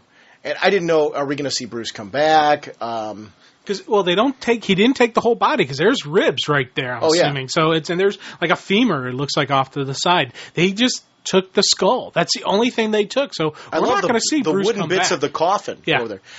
And it's funny. It's interesting to keep Bruce from coming back does leave a vague question as far as could they bring him back? Can they bring back somebody? Because here's the question. We haven't seen anybody who's dead and come back, their body be used to bring them back. Nobody who's like reading, So that's an interesting little twist here. If your heart's beating, if that piece is in place, they can't make you a Blackest Lantern, right? Yeah, you can't. So is there going to be that vague question about Bruce? Yeah. Well, they can't. And the initial outcrop of bring them back. Mm-hmm. So, yeah. Or are we going to see Bruce? I don't know. I'm curious. I'm with you that we're not going to see Bruce Wayne Black Lantern. No, and I don't know. The skull is going to have some play, and I don't know who's going to... Well, there is a reference to the fact that this world right now, with the fact that people are able to come back and that door that's supposed to be shut is open for people to come back, is what's allowing this to happen. Yeah. So that is an interesting thing. If Bruce's skull, because of what we know about Bruce right now, if he's caught in some limbo at the moment, is this going to enable Bruce to come back? Will this open a doorway for the final him to escape what's going on from Darkseid? Here's one of my ideas. Mm-hmm. What if that final page in Final Crisis occurs after this? Maybe that's what I'm saying. That is what caused him to go back and come back. Yeah. Okay. We're saying the same thing. Okay. Cool. And I don't know. I don't know. I mean, it's speculation at this point, but this is interesting to see. But yet, Tim is convinced that he's already back in. It's. I think every time I say back now, it's going to be black. Yeah. I know. Everything. Yeah. So just. Every third black is supposed to be back for me. So if anyone's listening to this and be like, boy, I can't understand Sean at all. I keep saying black to everything. Just understand every time I say black, the third time is really probably supposed to be back. I'm just adding that extra consonant in there because I can't help it. Then, of course, meanwhile, in the Hall of Justice. I so love that being the JLA headquarters right now. Oh, man. And I like that they don't really show the whole thing. No. They just show the bit of it. You know what it is. You know what the iconic it looks like. The little slope and the column off to the side and all that. Yeah, this was my trouble alert's going off though. Yeah, big time. But I like the fact that this, once again, this was an equally powerful moment for me. But it's very bright, very clean. We're in the mortuary, the morgue of the dead hero bodies and the dead villain bodies, and it's, Hal Jordan bringing Barry up to speed, bringing Barry Allen up to speed as to who has died while he was gone, heroes and villains, what happened to the different people. And, once again, it's a very powerful moment, but it's kept within the bright light. Because we got the Green Lantern and we have Flash, two very bright and positive heroes. So they're in this very clean, sterile, environment inside the Hall of Justice. So this was another one of those play on the emotional cards, but not go with the dark and colored in the background. They didn't, you have that normal mood you would set when you'd want to do something like this. No, they kept it very open, very bam, this is who it is. And then we later see, as he's going through the list, who's gone, who's died since I've been gone. And we see Barry just, telling him about how the bodies were being stolen, but then he uses his power ring to show him all the people that he knew that are gone. And that was just, wow, a powerful, powerful moment. The amount of villains that are located in this, I mean, like Alexander Luthor of Earth 3 is in there. Psycho Pirate, the Fiddler, the Thinker, Max Lord, Everyman, just the people that they have in there. Major Force, who was the one that shoved her into the fridge in the first place. Dr. Light, Killer Frost 1. I mean, I'm not going to read off every one of them, but it was interesting for me to see this. I also liked Barry's commentary when Green Lantern was talking about the fact that, we tried to have as many of the villains over here that have passed on as possible to keep their remains in the vault, and except for your rogues, because we can't. And Barry's like, I will find it. I will find that secret location. I like seeing Barry and Hal together. I'm really enjoying that. But Barry asks the ultimate question here. Why do you need to put their remains in a vault? And that is one of those things, the body snatching operation. Yeah. I love that was brought in because Dick Grayson did uncover that. They were using those parts for superhuman reuse, and we need to make sure to prevent that type of thing from happening. And there's quite a few powered villains in there, or somebody trying to resurrect them or bring them back, whatever. It's interesting. Yeah. But you're right, that discussion over how many people died while he was gone. Imagine coming back from the dead, and Bart's having this problem. Yeah. In the sense He's that, dealing with it, yeah. in a certain, not so many people died since Bart's been gone, but in Bart's case, it still is, I've come back, what about these people? Yeah, was he, though, that's always the thing with him, was he actually dead? Because the Bart that came through, that was in the Flash for a while there, they explained it as, it wasn't really his pure, it was a kind of a cut-off part Bart of his got sucked into the Speed Force, though. I mean, to the point where it's almost like I agree with you, it's almost like a death-like state. So you're not really dead. Kind of what Wally went through, where Wally got pulled into the Speed Force, and the only thing that was able to pull him back was his wife, who was his beacon to pull him back. I think what happened was Bart got pulled in farther. Yeah. So, I don't know. It's interesting. I agree with you that there's kind of a gray area on can we call Bart having been truly dead? I don't know. Yeah, you're right. He's a little gray in area. limbo. He's limbo. Yeah. Yeah. God, just that 2-page spread of all the dead people, all the ones that passed on, it really does go to show how long Barry was out of the game. Yeah. Bawana Beast, Firestorm, just going on through with... just everybody. The Question. John. Steel. Azrael. They really did pull everybody. Tula. Are we going to see Azrael come back? We could. Gene Paul Valley. I didn't even think of that. It's just such an interesting... Yeah, I think anybody who they show there is a potential coming back. I got to say one thing. I used to be a big fan of which Aquaman comes back, the one with the hooked hand. But he looks really impressive here in the classic outfit. Yeah. With the trident. Yeah. That's really starting to grow on me. We got Vibe. We got the original Hawk from Hawk and Dove. They're just interesting characters that they've got that they could bring back in all this. Both Dr. Fates, I should say. Hector Hall as well. So I don't know. There's a lot of opportunities for storytelling here that really excites me. The Spectre. I didn't even think about that. We've got another Spectre. Yeah. We got a couple Spectres. Yeah.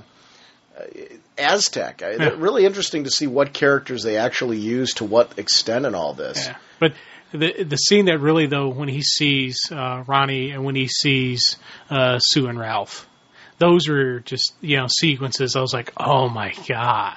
Especially that Sue and Ralph, because you know how much I dig them.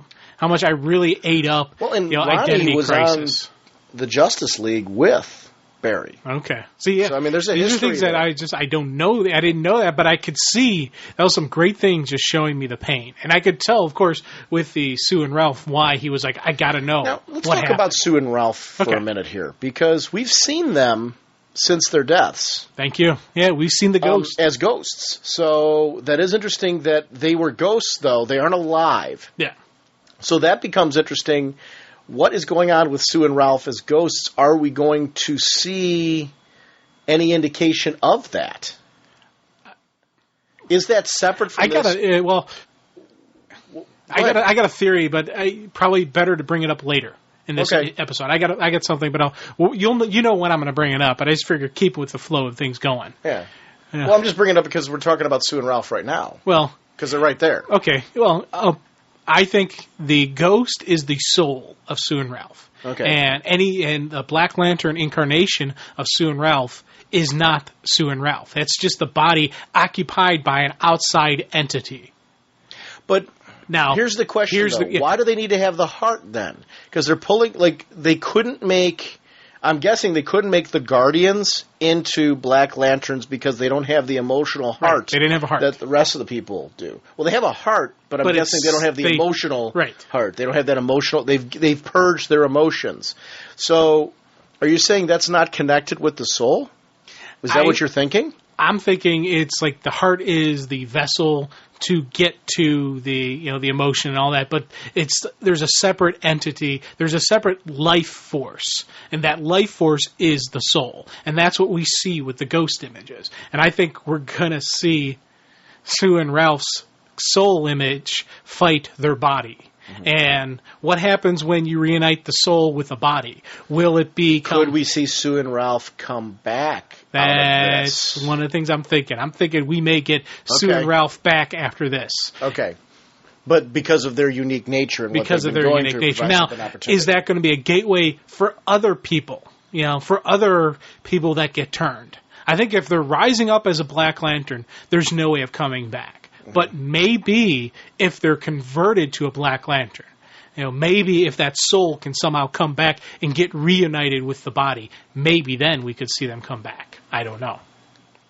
This next bit scared the heebie-jeebies. Oh, man. When I saw them there, I'm like, no. Well, I actually saw the writing on the wall the second I turned the page and saw Stone Chat Museum. I'm like, no! Well, I saw that, and at first I was like, oh, my God. And then when they show Carter talking to Adam, I'm like, oh, okay, maybe it's just him dealing with Adam and dealing with the whole thing with Jane and all that. And it was, of course, sitting there in the back of my mind, poor Sean. It dawned on me the second I saw this. I'm like, this is why they survived Final Crisis. Yeah. I didn't know. I will say this. I didn't think it was going to be both. I thought Kendra was walking away from this. Really? See, yes. I was actually thinking the opposite. I assumed Carter because of what we read in that one shot a while back. But now I'm guessing that's why so much has changed in the Starlin verse with him not being a part of the Aberrant Six anymore, is because of this. This has changed. This Blackest Night has changed everything. I do like that was addressed in that story. Series that he's no longer part of it. I'm a little worried, though. I've got to admit that I'm hoping that coming out of this provides an opportunity for a new Hawkman series still, because I haven't heard anything about that. Yeah, I'm worried about that because I was excited to see Starlin do something with it. And I'm really concerned that we're hearing that the Starlin's characters are going to be, the characters they've been working with are going to be appearing in Rebels. I love Rebels. Actually, I want to talk, maybe next episode I'll do a little write-up of some stuff I want to talk about with Rebels. We've actually got a promo for the Legion of Dudes podcast that's going to be talking with the writer of it, which is why I was going to do something on this episode, but I'm like, well, they're doing an episode where they're talking with the writer. So I'll point our listeners over there and we can do something, maybe a follow-up next week. I want to talk about it. But did you read the most recent issue of Rebels? No, I have not read the most recent. Okay, I would read it. Completely caught up except for that. That's one of the issues that really has kind of gotten me really sold on that book. I am worried, though, because I want to know more of what Starlin's going to be doing, so I'm hoping we get some maybe coming out of San Diego. Our next episode, we're going to talk about the news coming out of San Diego along with Speeding Bolts and everything. That's why I'm delaying a week for tomorrow, because I'm sure there's going to be a ton of tidbits coming out of San Diego that you and I are going to want to discuss on our next show. So our next show is going to focus on some of the news as well as Speeding Bullets with a whole bunch of whatever comes out this week that we want to discuss as well, and what we don't get to. Now, the dealings of Ray and Hawkman, that for me was a very just powerful moment.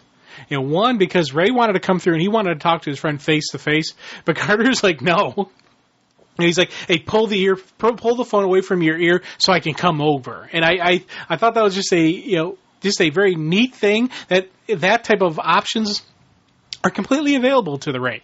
They're completely available to the Atom. And the fact that Carter takes the phone and then slams it up against the wall, breaking it, preventing him from calling back, was something that it shows that Hawkman rage. It shows that, that bruiser tank mentality that he sometimes has when he gets emotional. But, and this is part of where the artwork here really succeeds for me. If you take a look at this bit about Kendra where she's just walking into the room, I love the rich archaeological history that we see here with the weapons throughout history, the shields, the swords, the mace, the helmets that are on the table, various helmets from different eras, from knights to straight on through to He's Sparta. got a Spartan. Yeah, I love that stuff. From the books, showing that there is more to this guy, to charts and maps and things like that. There's more to this guy than just that tank mentality. Oh, yeah. I agree with you. I'm not at all disputing. I'm building on that because I love what you were saying, but that's not all. And that's why I find this character so cool. I am very into Hawkman, and when you see really, I never would have guessed. Yeah, just in a little bit of a creepy level. But honestly, when I see him on the phone here with those gloves with the spikes on it, it is great. I have no problem with artists doing variations on the outfit that he wears because of the fact that he has this collection, this vast collection throughout history of Earth's artifacts to pull from. So he would have different gloves he uses. He would have different combat outfits that he would put on. I love this. This is really just a great presentation, though, of him with this harness, the whole look with the headpiece, the gloves. I love that they're functional gloves. Again, I know that's a thing I say on the show a lot, but they're a little bit, those leather gloves, those type that would normally, like a bird could land on, that type of thing, they never fully sit on your arm. They're always a little bit loose around the wrist area. I loved that bit, and then the forearm. That was really cool. Just tiny details from, the functional pouches that he's got on the side. It's a great presentation of this character, who I just think is so cool. So I'm gushing completely over this art. I talk about Joe Bennett's art that I enjoyed so much on the Hawkman series. It's not Joe Bennett. I love this every bit as much. This is really, really cool. They nailed what makes this character look so cool. I was terrified. I still am. Yeah. And it was so brilliantly handled, though. And it's funny. I'm sure people were probably, long-time listeners probably wondering, what is Sean's reaction going to be to this? This was so handled so well all the way through. Because I like that Jeff Johns wrote it, because he went and played off a lot of the threads that he set up in the Hawkman solo series, that were set up in JSA, from when Kendra was first introduced, straight on through to the stuff from James Robinson to David Goyer and Jeff Johns, the stuff that they were all doing with the return of Hawkman and all that. He took the time to bring all of that in, Gray and Palmiotti, their stuff, and really tie it up nicely in this issue. I really, really thought he nailed this in a way that shows that he thinks this character is cool. And I was really impressed with the presentation of this whole thing. I do like this character. Yeah. Never would have guessed. No, oh. But the Egyptian artifacts. Also, I loved, they did those cool, in the solo series, they did an issue where they showed back in the cowboy days, they showed the different outfits from the different eras. We got Khufu and his wife. We got over here from the cowboy days, showing that these are actual artifacts from their history that are there. So that part that I really loved, because it was stuff that you can actually find in the solo series. I was so completely geeking out with the tiny details on this, and I applaud them for bringing that in as well. Because if you're going to do something like this, and it scared me even more, because anytime you start seeing this kind of honoring of a character, you know what's coming. But they nailed that. Yeah. Cue the music, man. It's, that fierce look on his face, though, when they got close to shut with Gene's dead, that's his closure. Gene's dead. And in many ways, what's clear here? You know who hasn't had closure with Gene? What happened with Gene? Carter. Yeah. He has never gotten over that. He has walked away. He's done the guy thing. This is part of the problem we talked about earlier with guys, and there was actually a point to that whole little tangent. One of the things that are dangerous about the fact that we tend to try to stop ourselves from crying, and why I'm so I applaud people who are honest with their emotions, able to let them out. A lot of times we as guys, and I'm guilty of this, bottle things up. We don't completely let out things. We don't have the discussions that we should. This is why Carter has the rage that he does. He doesn't always communicate what he needs to. And that's what I love about him, because I can connect with this guy on such a level. I'm like, here's a guy who needs a chat. Regularly with somebody. This, for the banter between him and Kendra, was something that I just absolutely loved. Because Carter's rage, his anger, why he doesn't want to have that confrontation with Ray, and he's like, Ray has his closure. It's not just about that. It's about the fact that Jean, took that great love those two had and destroyed it. Yes. And not only did she destroy the love between Ray and Jean, but she also destroyed the Sue and Ralph love that every one of these heroes all looked up to Sue and Ralph. It's that great love affair between those two that everyone was like, wow, that is something. And he wants that. Yes. He wants that with him and Kendra. But also, the Satellite League was a time where he and Shira were part of that team. Yeah. They were there with Jean and Ralph. They socialized with them. Sue and Ralph, and Jean and Ray. This was an era where they were socializing with these couples. Shira was doing things with those women. He was doing guys' nights with these guys. This was a fond era that he looks back to, and all of that has been tarnished now in a way that, he wants that life back. He wants to be that person again. He wants that wife back again. And he feels that at this point, he's lost that. That Kendra has just made this decision that she is not that person. But I love that it's not that simple. And we see the things here that we've seen all along throughout his series. That we even Dwayne McDuffie handled this very well, and Brad Meltzer handled this very well in Justice League as well, playing off the fact that internally she's combating what's been going on with her all along with her feelings with Carter. I like that this wasn't out of the blue. This has been building over time, and that's where a payoff really works. Jeff Johns did a great job of not only honoring the work that he did, but the work that other writers have done during that time since then with these characters. And I tell you, the sequence between these two, I was always a big supporter of Kendra and Roy getting together and being together.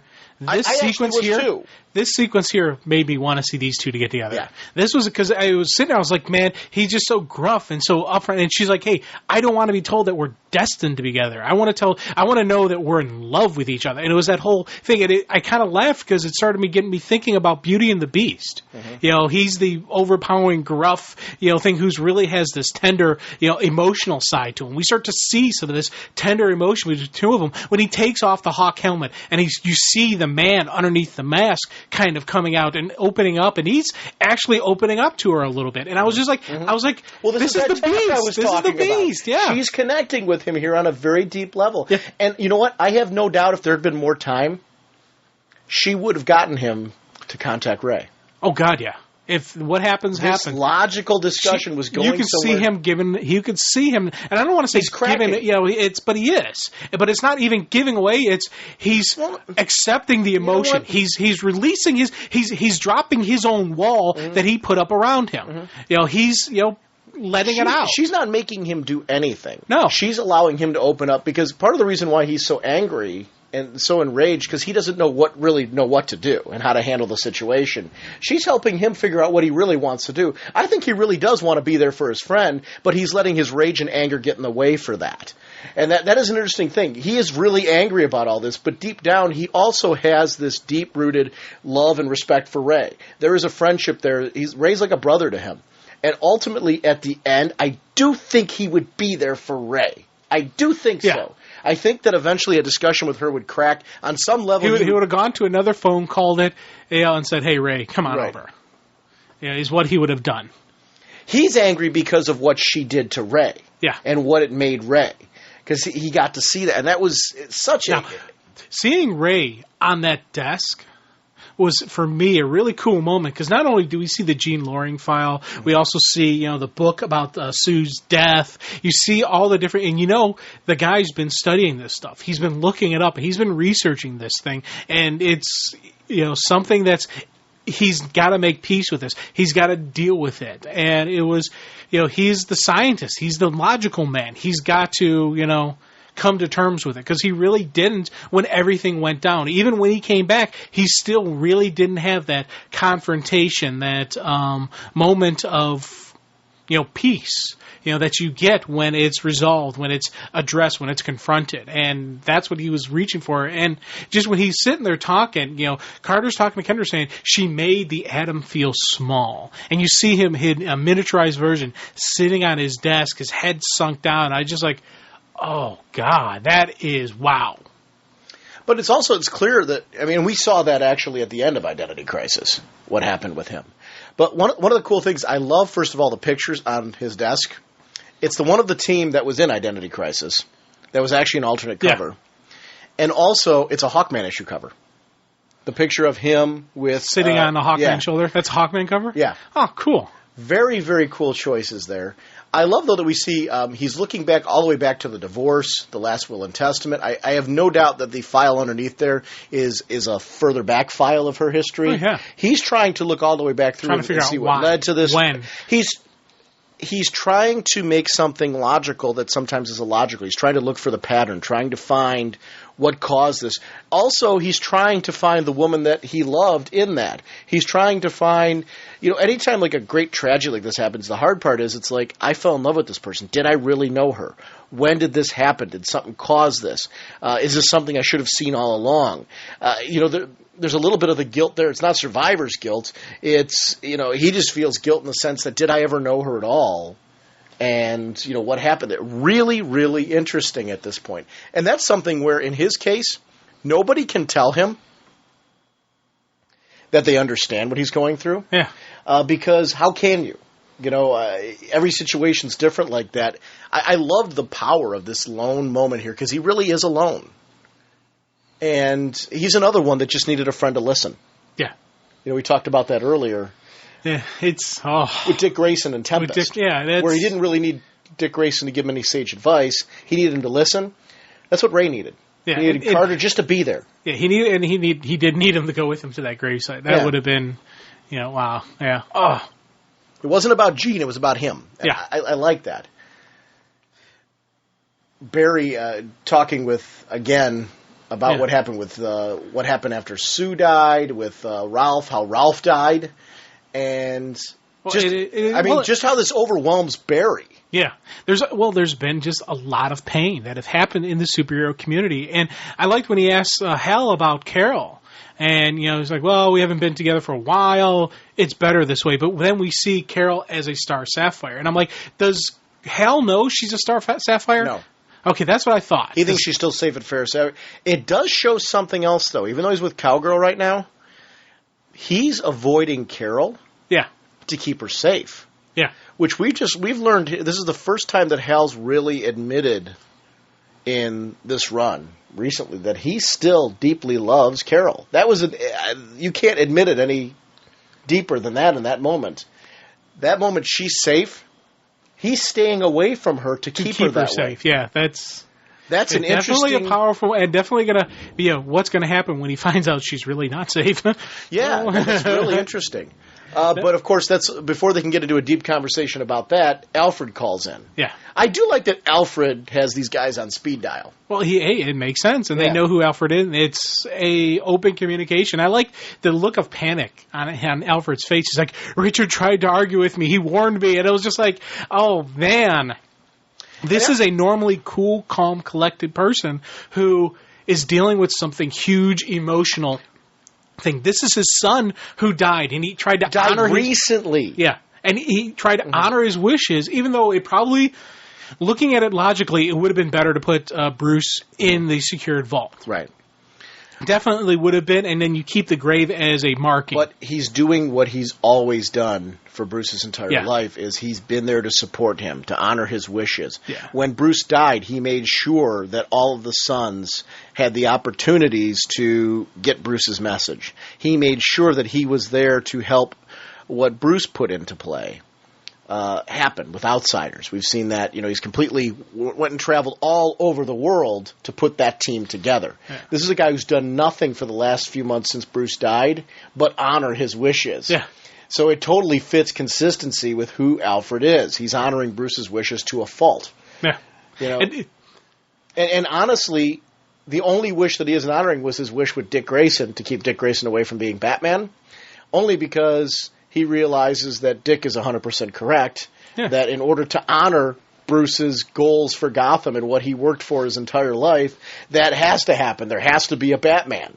So it's really cool to see this.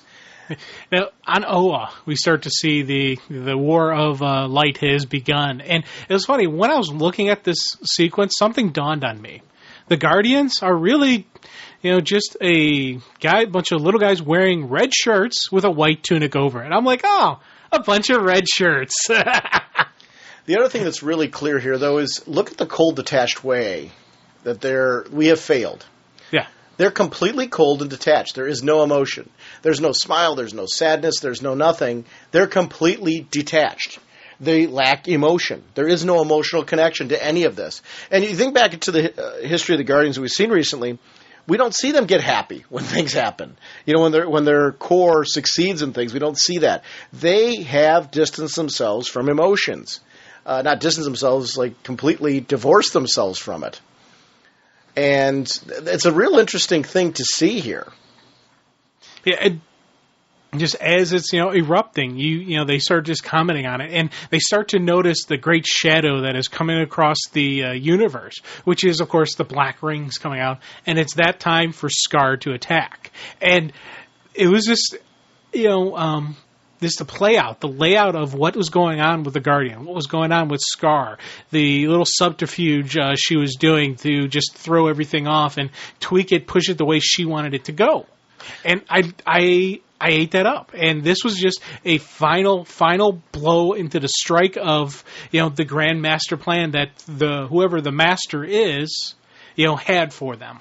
But the other thing I like, too, is even before that, when we do see the images that the Guardians are watching, we're seeing this War of the Light, how the different factions are. Because there's 2 different Yellow Lantern factions at the moment. Right. There's the one we see, Mongols faction, but then we see the other faction going up against the Star Sapphires. And we see, the prison break continuing to go on. We see Agent Orange versus Blue. Right. Yeah. And I loved that this was really kind of a up to speed on timeline where this takes place. All of those events are still happening right now, and they're just witnessing it. It's in many ways enabled them to be this War of the Light has kept them so busy that they weren't able to do anything to prevent this. Scar. Yeah, as I said, they're red shirts, Yeah. Scar just takes a big old bite out of one of them. But it was neat because not only that, they're like, we have to call in all the lanterns. We have to, assemble the troops. It's a rally. And he's like, no, not going to happen. That call won't be made. And that just kind of shows the power level that Scar has over the other Guardians. And it's the power of emotion. You think about, the dark side of the Force. Is it stronger than the light side? It's uses that anger, it uses the hate, it uses those powerful raw emotions which was quicker and easier to get the power, but the true path of the Force is in the end stronger. Are we going to see that in this Blackest Night? Is that how they can overcome the power? Yeah, it has this initial bam power flash, but there's that true nature of the hero rising up. Will that positive outweigh the light? Will that light outweigh the darkness? What is it going to be? And that's seeing just Scar take down the Guardians, and you see them start to attack Scar, and to me it looks like it's doing absolutely nothing to Scar. It's like, this is nothing. Scar's going to be able to take all of those Guardians, I think, without batting an eye. And it's, just the power feeding off of. And we're seeing the black rings flying through. And even the Green Lanterns who are encountering them are trying to block them. And they can't. They're like, what's going on? It's like, it's buzzing like flies, fighting, and the lanterns are flying through flesh. Well, remember, flesh. because, it was just like, also bam, bam, because bam. the shields are down around Oa. Yeah. And that was the reason why the attack was made that was. The purpose was to drop those shields around Oa so those rings could get in, because the Black Lanterns need the corpses of the Green Lanterns. Right. Now they've got an army of people who are trained to with use the rings. rings. That was the cool part of the whole thing. That was what makes them the ones that you definitely want to attack and bring in. Yeah, and as we're seeing these other heroes, that just, heroes and villains, John Johns, Katmatua, Ronnie Raymond, Dee Tyler, Ryan Kendall, Roy Lincoln, Alan Pratt, Jenny Lynn Hayden, Roscoe Dillon, Lisa Snart, Digger Hawkins, and of course Arthur Harkness. Curry. What? Digger Harkness. Harkness, sorry. And of course Arthur Curry. And just, these heroes, villains coming back. And I was just like, oh my God, this is cool. And just, it's... I'll have to bring it back to top. Yeah. But Barry's asking some interesting questions here. Who knew Bruce was buried here, and who knew Bruce was Batman?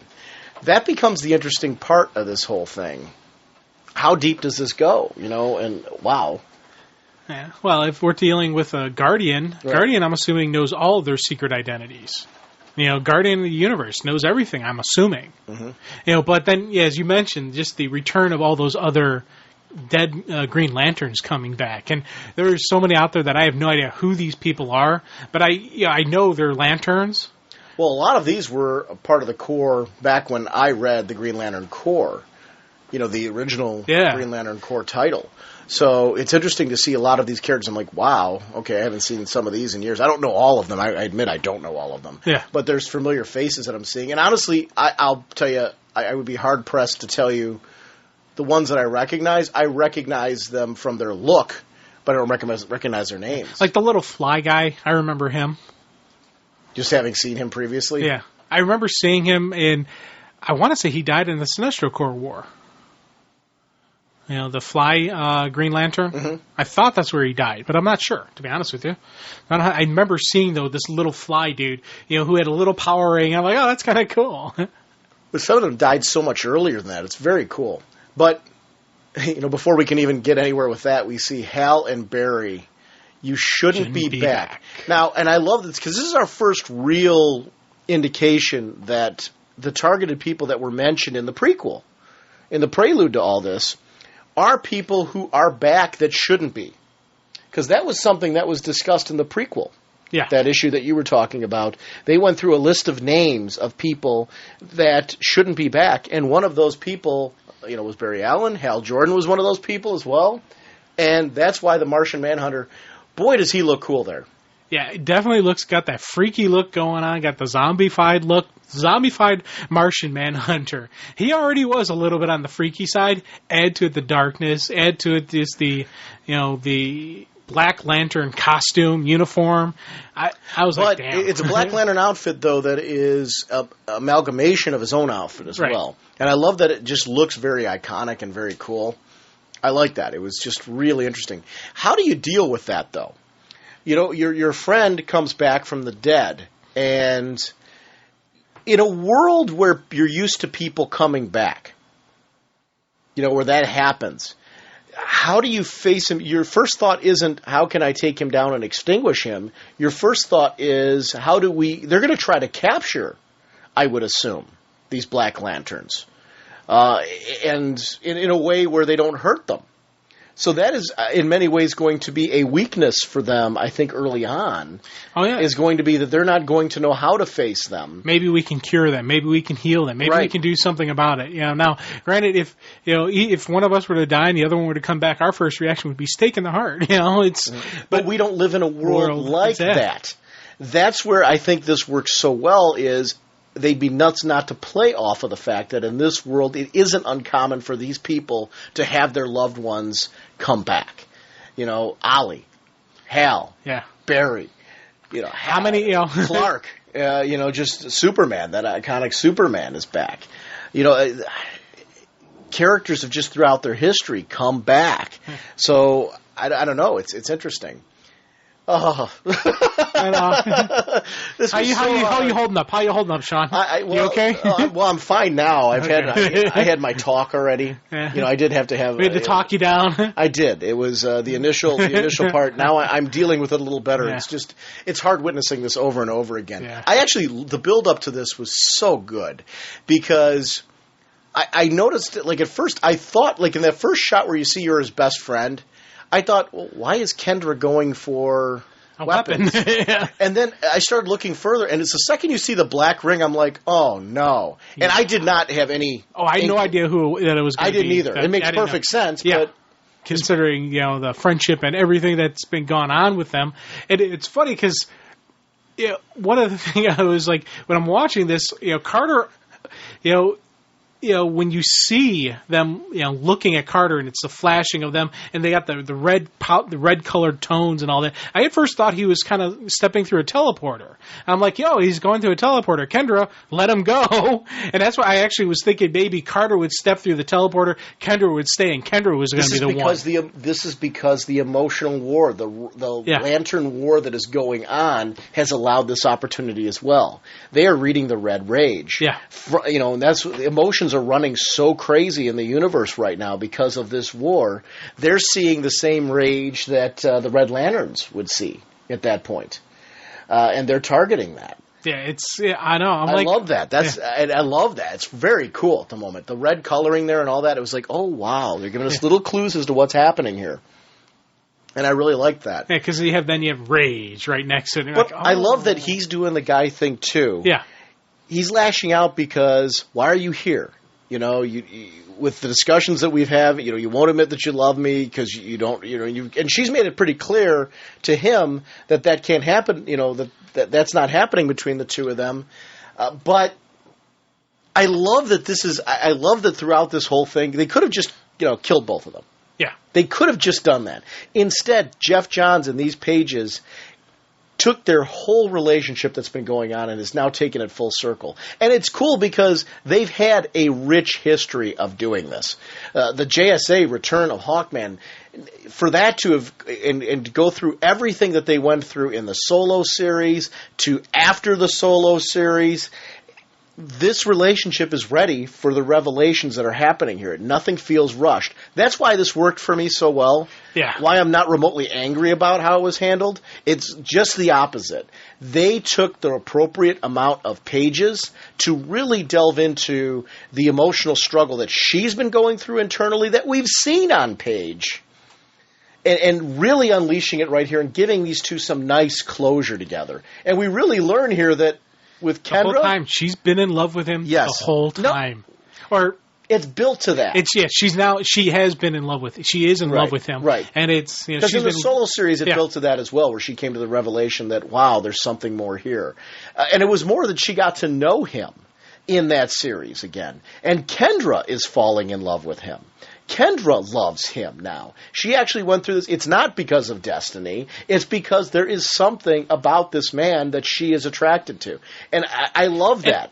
And keeping with that theme, we're seeing the red Hawkman, because he's still enraged, but we're seeing her shift from red more down to violet, down to the love. Right. And I'm like, oh, okay, we're seeing this shift through the color spectrum. I'm like, that's a nice, cool catch. I was like, dang, that is cool. And I love that, she talks about, though, that I'm worried about you. And, the fact that their death and that when they admit cycle, she's worried about that cycle beginning again. When they're in love, when they're together, the hourglass, it's a time thing. It's going to happen. They're going to die before their time. And it's the whole, star-crossed lovers, the Romeo, Juliet. There's just the two who are destined to be together, but not together. It's in the solo series, he had a bit where he was trying to stay away from her to protect her. Yeah. And I love that she's been trying to stay away from him to protect him. There is a love there. It's been there. They've been fighting it. It is so cool how this is summed up together. I love it. Yeah, and as she's powerful moments. And as she's telling him, Carter, I love you, you can see the tears running down underneath her mask. Mm-hmm. And just the look of, kind of look on his face. You didn't force it. And it's not destiny. It's a genuine love. Yeah, it's a choice. And I was just like, oh, my God. And then, cratch. Spear through the body, through the heart, blood splattering out the mouth. I was like, oh, my God. Even here, I was hoping. I'm like, they can beat this, right? Yeah. They can beat this, right? They've been through worse. It's Hawkman. He can take it. Right. He can take the beating, and it was... Yeah, and when you first see that it's Ray and Sue doing the deed... Ralph and Sue doing the deed. I was just like, oh my God, because it's Ralph, but it's not. He's got his elastic powers and he's stretching out. But it's not only he has his elastic powers. He's got the whole mindset of Ralph because he's able to play off of. He's able to play the mind games. Ralph isn't just a he's a detective. He's a smart thinker. He knows Hawkman's weakness. What do you do when you fight Hawkman? You get him enraged. You get him angry. You keep, playing it because when Hawkman's angry, he doesn't think. He reacts. He smashes. He hurts. He pounds on it. So you got to keep him off his game. I also love the twisted version of Ralph that we're seeing here, though, because you see it in the artwork when he goes, I smell a mystery. His nostrils actually big. Flared, yeah. So he's still playing off of, that type of thing you would see with that character. But I love that he's clutching Sue, and it's almost a dark, kind of perverse kind of way, too. Yeah. Because he's like really wrapped around her. Yeah, there's a almost a protective, but then there's a like I said, there's kind of a sensual nature to it as well, which kind of fits this twisted thing that's going on. Just awesome. I like that. You would think like taking Carter's. First of all, he takes out Carter's wings, so right away, that's no longer into play because if you take a look, he went right after the wings, but he also went after the hat as a way to, again, it's the insult that you were talking about. You were right, it's a psychological battle as well, and that was an interesting point to keep him off his game, to keep him off his toes. Yeah, and playing off of the feelings, the internal insecurities that he has. Yeah, he's like, Kendra. We all knew she hated you. She hated you. I was just like, oh my God, that's Hawk girl hated Hawkman. Yeah. Oh, yeah. That is just. I tell you, it was that darkness, that perverse just wonderment that I sometimes get when I read a good villain story of this evil nature. We're seeing very, very evil monster here doing his worst, but not physically, just physically, but it is the mental games there. It's also, though, his need, because he had this need to have this... When Sue died, there was this constant quest to get Sue back, to be with her again. Now it's like there's this need in this death and coming back to be, like we had the better relationship. We've always been closer than you guys have. So as much as I agree with you that it's a mind game, it also is the fundamental nature of Ralph's need. Right. It's darkened and twisted on some of his insecurities. So it's the negativeness, that is inside Ralph that is also being amplified and jacked up. One of my favorite moments is right here. Carter, I never hated. I love you. She had the chance to say it. It was her dying words. She fought to say them. Yeah. I adored this. Yeah. And his rage on the next page. And you know what? Here's the thing. I was like, he can maybe fight his way out of this. I still, just because of the pure Hawkman anger, and I was thinking he may still have a fighting chance. And he's going down, but he's going down swinging, and that is a true Hawkman moment. He's bloodied big time, but he still fights on. And the ripping out of the hearts, because you see Sue ripping out Kendra's heart. She's already dead, so there is nobody to fight there. But right there, he took Carter's live heart out from him. Yeah. Ripped it out of his... That's pretty nasty. Yeah. Wow. And I love the power level countdown. Yeah. Wow.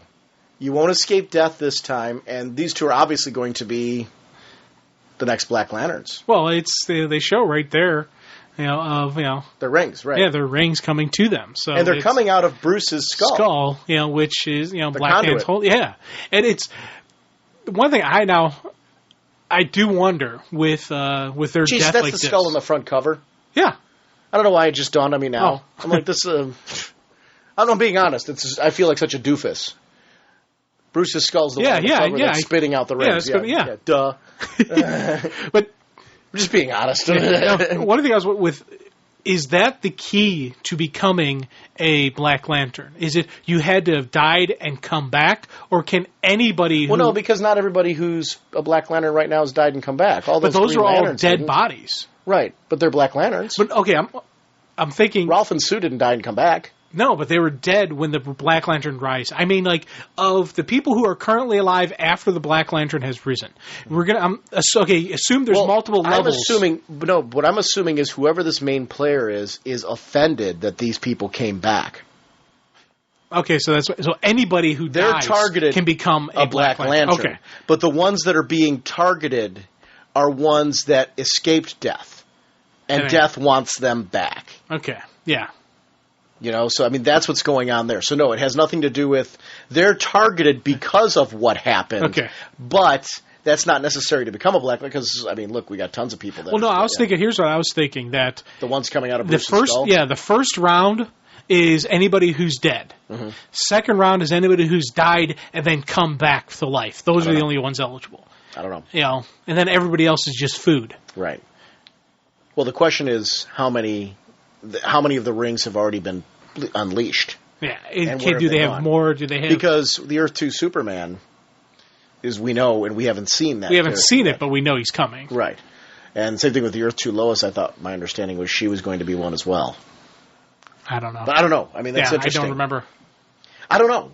To answer your question, I don't know on that one, but I do think these people are being specifically targeted because, not because they're the only ones that can become Black Lanterns, but because of the fact that it's considered an offense. The Dark Master is offended by what that they were dead. They're an aberration. They were dead and they came back. Yeah, and I love that feeling of oof. I'm. The two that have been reincarnated, I'm going to be curious to see what they're like. Yeah, I really am wondering about Sue and Ralph if they could come back if they encounter their ghost images. Now, I'm going to say this right now. I'm completely now okay with the fact that they made the decision to keep them alive after Final Crisis. Oh, big time. Because I am so satisfied with how they did their death in this. That this is, I mean, they can start a new life cycle with these two or have them come back.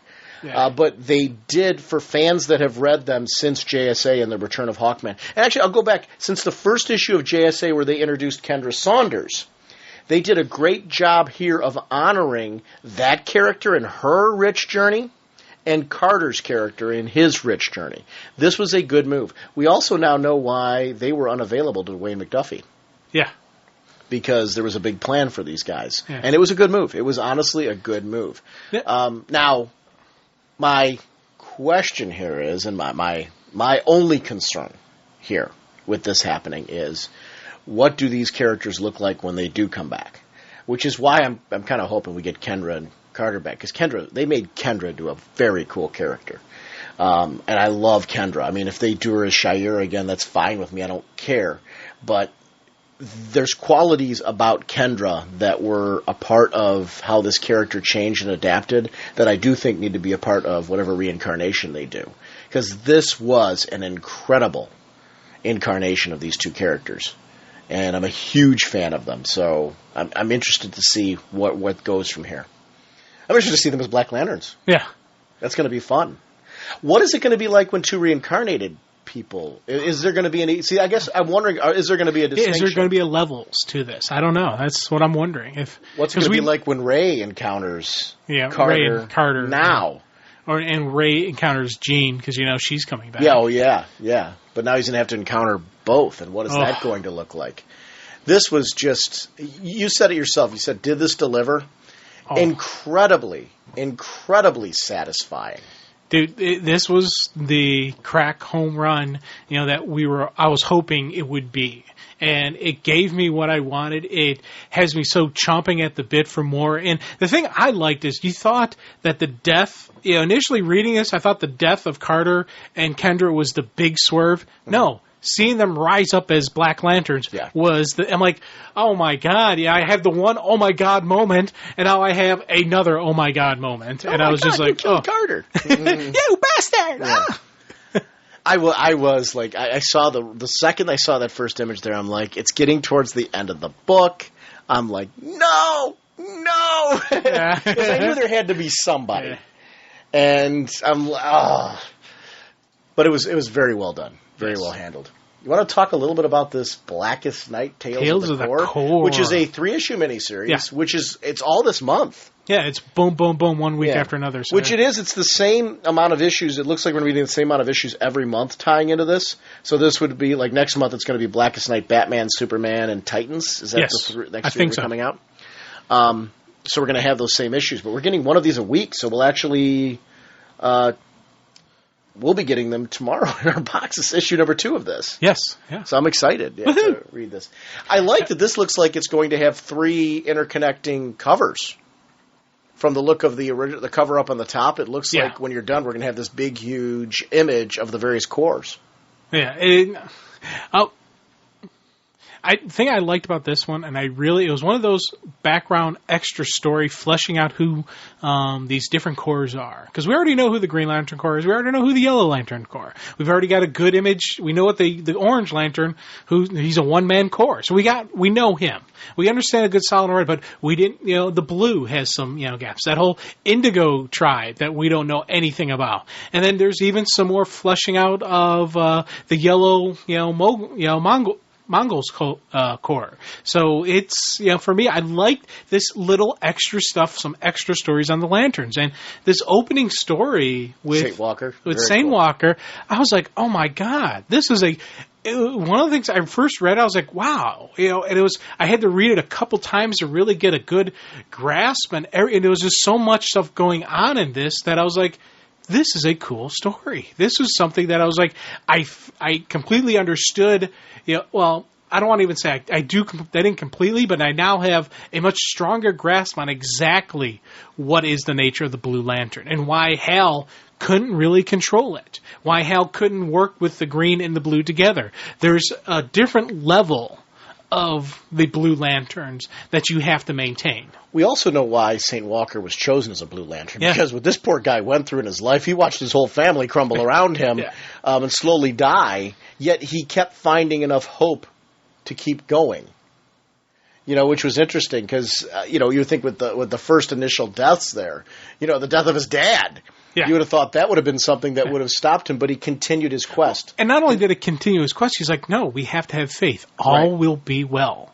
We will see him we will see each other in the other life. And it was just that calm and peacefulness. You see about stories about, great religious leaders like Gandhi and Mother Teresa, and just these people who had such powerful faith and such powerful convictions in what will happen. It's that inner peace that you have if you have no rage, if you have no anger, if you have no lust, if you have no these negative emotions that beat you down. You have that moment of peace at all times, and that's what this guy has. And continue on they're splashing in the water, having a fun. Whoosh! Water comes in, washes away the daughter and his wife. They drown. Boom! 2 more in his family dead. And it's just like, what? I'm sitting there. I'm like, this poor guy. But the whole time he's like, no, it's okay. All will be well. All will be calm. And I'm just like, wow. I love that he finds the best in every situation, though, because when they arrived at that water, his belief it was because because they were doing that, he provided, and his wife is skeptical. I like that she's skeptical this whole time. She's like, I understand you're following this book and that you totally believe in it, but and this sequence right here, you would think in most cases this would be enough for him to say, boy, she was right. With what happened to her and the daughter, they were both whisked away. Yet he still keeps finding a way to go on. All will be well, and. Yeah, then the sun actually gives him some hope. Yeah. Well, they're climbing up the side of the mountain. The son the whole time is like, yeah, don't worry, Dad. And then they see this fruit, and he's like, Dad, look, he has provided. And he just grabs the fruit. It's so poisonous that just touching it, kills him in 3 hours. Right. I was just like, whoa, that's just, that's the first time you start seeing the chinks in the St. Walker's armor, because before it was always a bright, all will be well, and it's all will be well. The wording's a little bit sung. He's starting to have his doubts, there's his own inner fears, his own inner, it's the crisis of faith.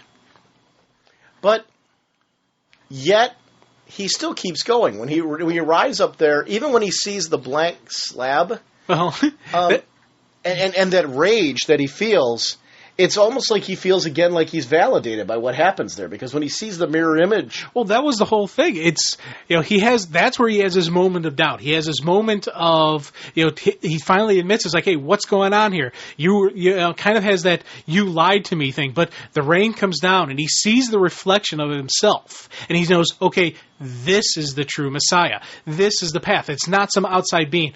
I am the one. And it was like the, it was Kung Fu Panda, with the dragon scroll. There is no secret ingredient. It's the David Carradine movie, Iron Will. No, but he still believes that God had given that to him, though. God gave him the reflection. His internal dialogue, that is an interesting point there. It isn't just him. He believes God gave him that reflection.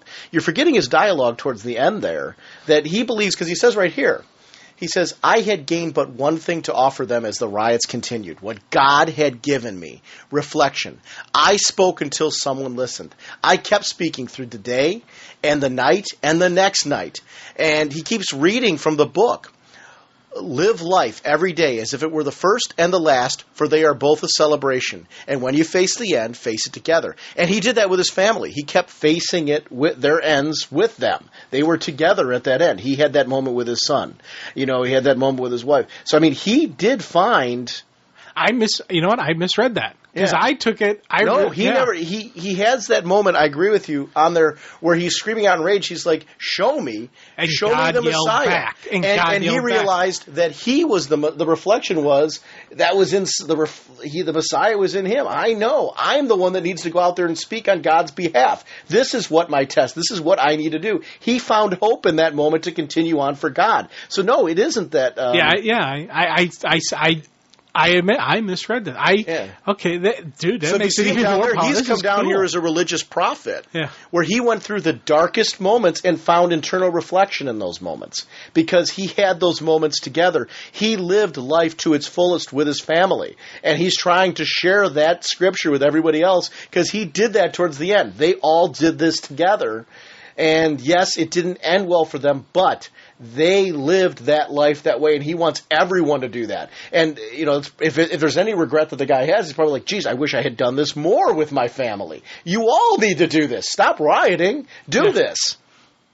And the people are gathering around him at the end. He's having this religious moment as the Messiah. They're gathering around him. You see the riots in the previous panels, and they're all calm at the end, all gathered around him. In these moments, we see that he is an agent of great hope, and I was thinking because, it's when I talked about in the spoiler warning about how who would be the Blue Lantern. Mm-hmm. I said who and yellow and blue make great. I really did think that Sinestro would get the blue ring, and he has his yellow ring, the blue ring, and that would make him the greatest of all Green Lanterns. But reading this, I honestly don't think it'll be Sinestro. No. I don't know who, but it's going to be somebody else is going to be the Blue Lantern. Now, of course... What do you mean, the Blue Lantern? I think because this guy, St. Walker, is a Blue Lantern. But I think there's going to be somebody else. I could be wrong. Probably through, can their core grow during this? Maybe. I'm thinking there's going to be somebody else who's going to get a blue ring who can inspire great hope. And whenever I think of that, the first thought that always pops in my head is, of course, always Superman or a Superman, one of the Supermans in the multiple universes or something. See, I don't see this. You mean talking about as part of the Blackest Night event? Yeah, part of the Blackest Night event. I don't see that happening. Something just is telling me that I think we're going to see another Blue Lantern rise up who will fight with Hal. That may be. It will be Hal. It'll be this new Blue Lantern. It'll be Sinestro. It'll be a lantern combining of all the colors working together. It'll be Why does it have to be a new? Why can't it be St. Walker? It could very easily be St. Walker, and this could be how they're thing. But just something in my head is telling me there'll be another one. See, I'm guess going on what you're saying, if we were to take that, I would say that this short story is implying that it would be St. Walker. Why? Because you're giving him a spotlight here and showing us why this guy instills great hope. Look what he went through to instill great hope. And I would have absolutely... see him, even in the middle of being overcome by Larfleeze's group over here, he's still got this all will be well. That great hope that is still driving him at this point. And are we going to learn something else about in the battle with them? This moment where he's lashing out here, what is happening here? Right. Is there going to be something else that ring can do that we don't know about yet? I don't know. And to be honest, it could very easily be him, and I wouldn't have an issue with him being the Blue Lantern in the Great Fight. Mm-hmm. But I think there's going to be one representative of each corps, and they're going to have to work together to take down the Black Lantern. That I can see. That's why I was thinking it would just be there'd be a new Blue Lantern, but it could very easily. And to be honest, I kind of would like it to be St. Walker. The more we're talking about it, the more I'm like, yeah, it'd be kind of cool if it was him, because we saw what it takes to truly inspire hope. It's that not just unwavering, but it's the face of the adversity. It's the face of what could be the most horrific thing to you. You still maintain that positive look. You still maintain that peace and that calm. I want to learn more of these other lanterns in the corps, the various corps. This series is particularly good for me because we really are getting to know these other lanterns through their history. I was surprised to see the Mongol story. Yeah, and I didn't know he had a kid. I thought he killed off all of his family so no one would question him or try to take over his power. Well, this is the Mongol. The kid is the Mongol that we're seeing now. I thought this was a different Mongol. No, the Mongol that we're seeing going down the steps right here, the adult, that's the one that was a part of the whole Coast City takeout and all that stuff from way back when. Yeah. The son is the one leading the Yellow Lanterns. Oh, okay. I thought the son and his sister. Yeah. Took over for a while. Sister's no more, and this is Dad, who is also no more. Okay. See, here that's part of my ignorance on Mongol. Yeah. I thought that the dad walking down was the one we're currently seeing. No. Okay. The kid is the one that we're currently seeing. The dad is the one. Classic Superman stories on War World. Yeah. Dad. Okay. See, I didn't think he had ever died because. No. So this is a different one. This is the son who's now taken over that role. Okay. Now the story we're reading here about the son is the one we're seeing currently leading the faction group with the multiple rings on. That's the son who's standing over here right now.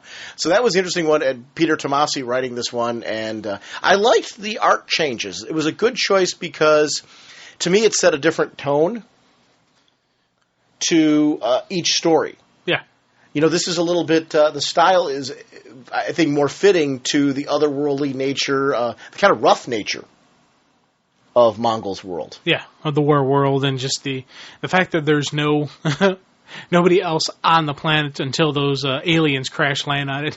Bad luck. You see the kid here watching all these classic moments with Dad. Dad is not the one who's the Yellow Lantern. See, I thought that. Right. I thought, okay. So gotcha. We're seeing his journey and what the kid looked like, and how he used to play as a kid to try and be. He wanted to be Dad. His dad, yeah. Or in many ways, probably to surpass Dad, and what that childhood looked like. Yeah, that was a freaky scene. But I liked how, of course, Dad smacks him around, kills off all his little buddies, destroys his own statue, and then leaves him again. But the kid starts reconstructing, but he reconstructs all the bones, so they're bowing to him. Mm-hmm. And I was just like, dude, that's really freaky. But you know why Dad did that? Yeah. Because he wanted to keep his son down. He was putting the thumb down on his son, so his son would not eventually take over and try to kill him. Yeah. Right. So it just shows what Dad's concern is. He's always got to be the most powerful. So even having a son was probably, for Dad, a potential threat for the future. Yes. So he had to handle that. I loved these little mini posters and that just kind of get a little explanation of the powers and stuff like that. Now, here's the one I'm the most confused Indigo about. Tribe. They don't even call them a corps. They call them the Tribe. Right. I'm most confused about what their power is. Yeah. Because we see them kind of traveling on. They see something in the distance. And they're the ones I'm probably the most intrigued about because we see this Green Lantern catch. Yeah. And I'm in the battle with a being who knows no mercy. And it really is like I'm trying to figure out what exactly it is that she does. Well, they can't even translate her language. This tribe is so unique.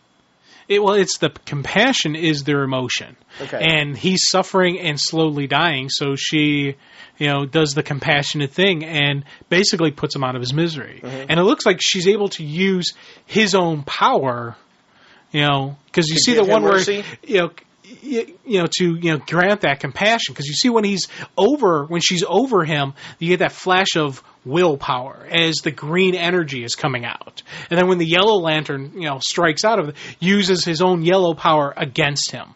So it's a compassion, so it's, giving them a merciful, quick death, ending their pain and suffering, but it's the power of able to use the lantern's rings against themselves. Well, she didn't kill him, though.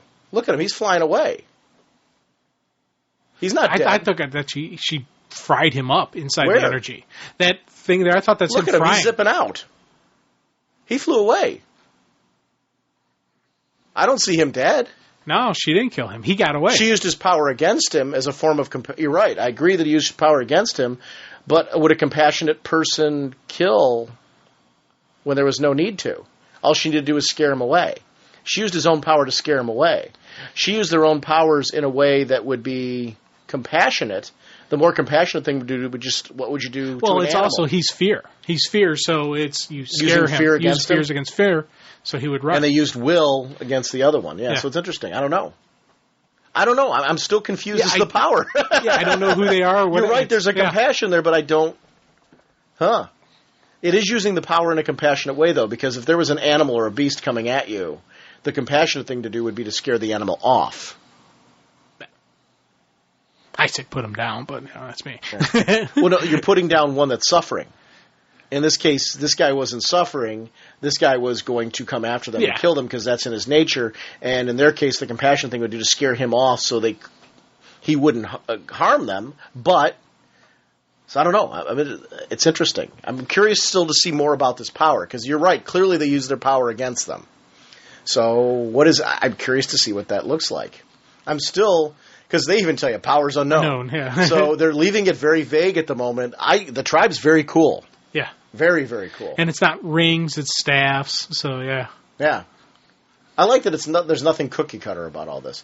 This 2-page shot, that was the one that I was telling you about for so long, that I was saying you need to see this, dude, because this was released ages ago.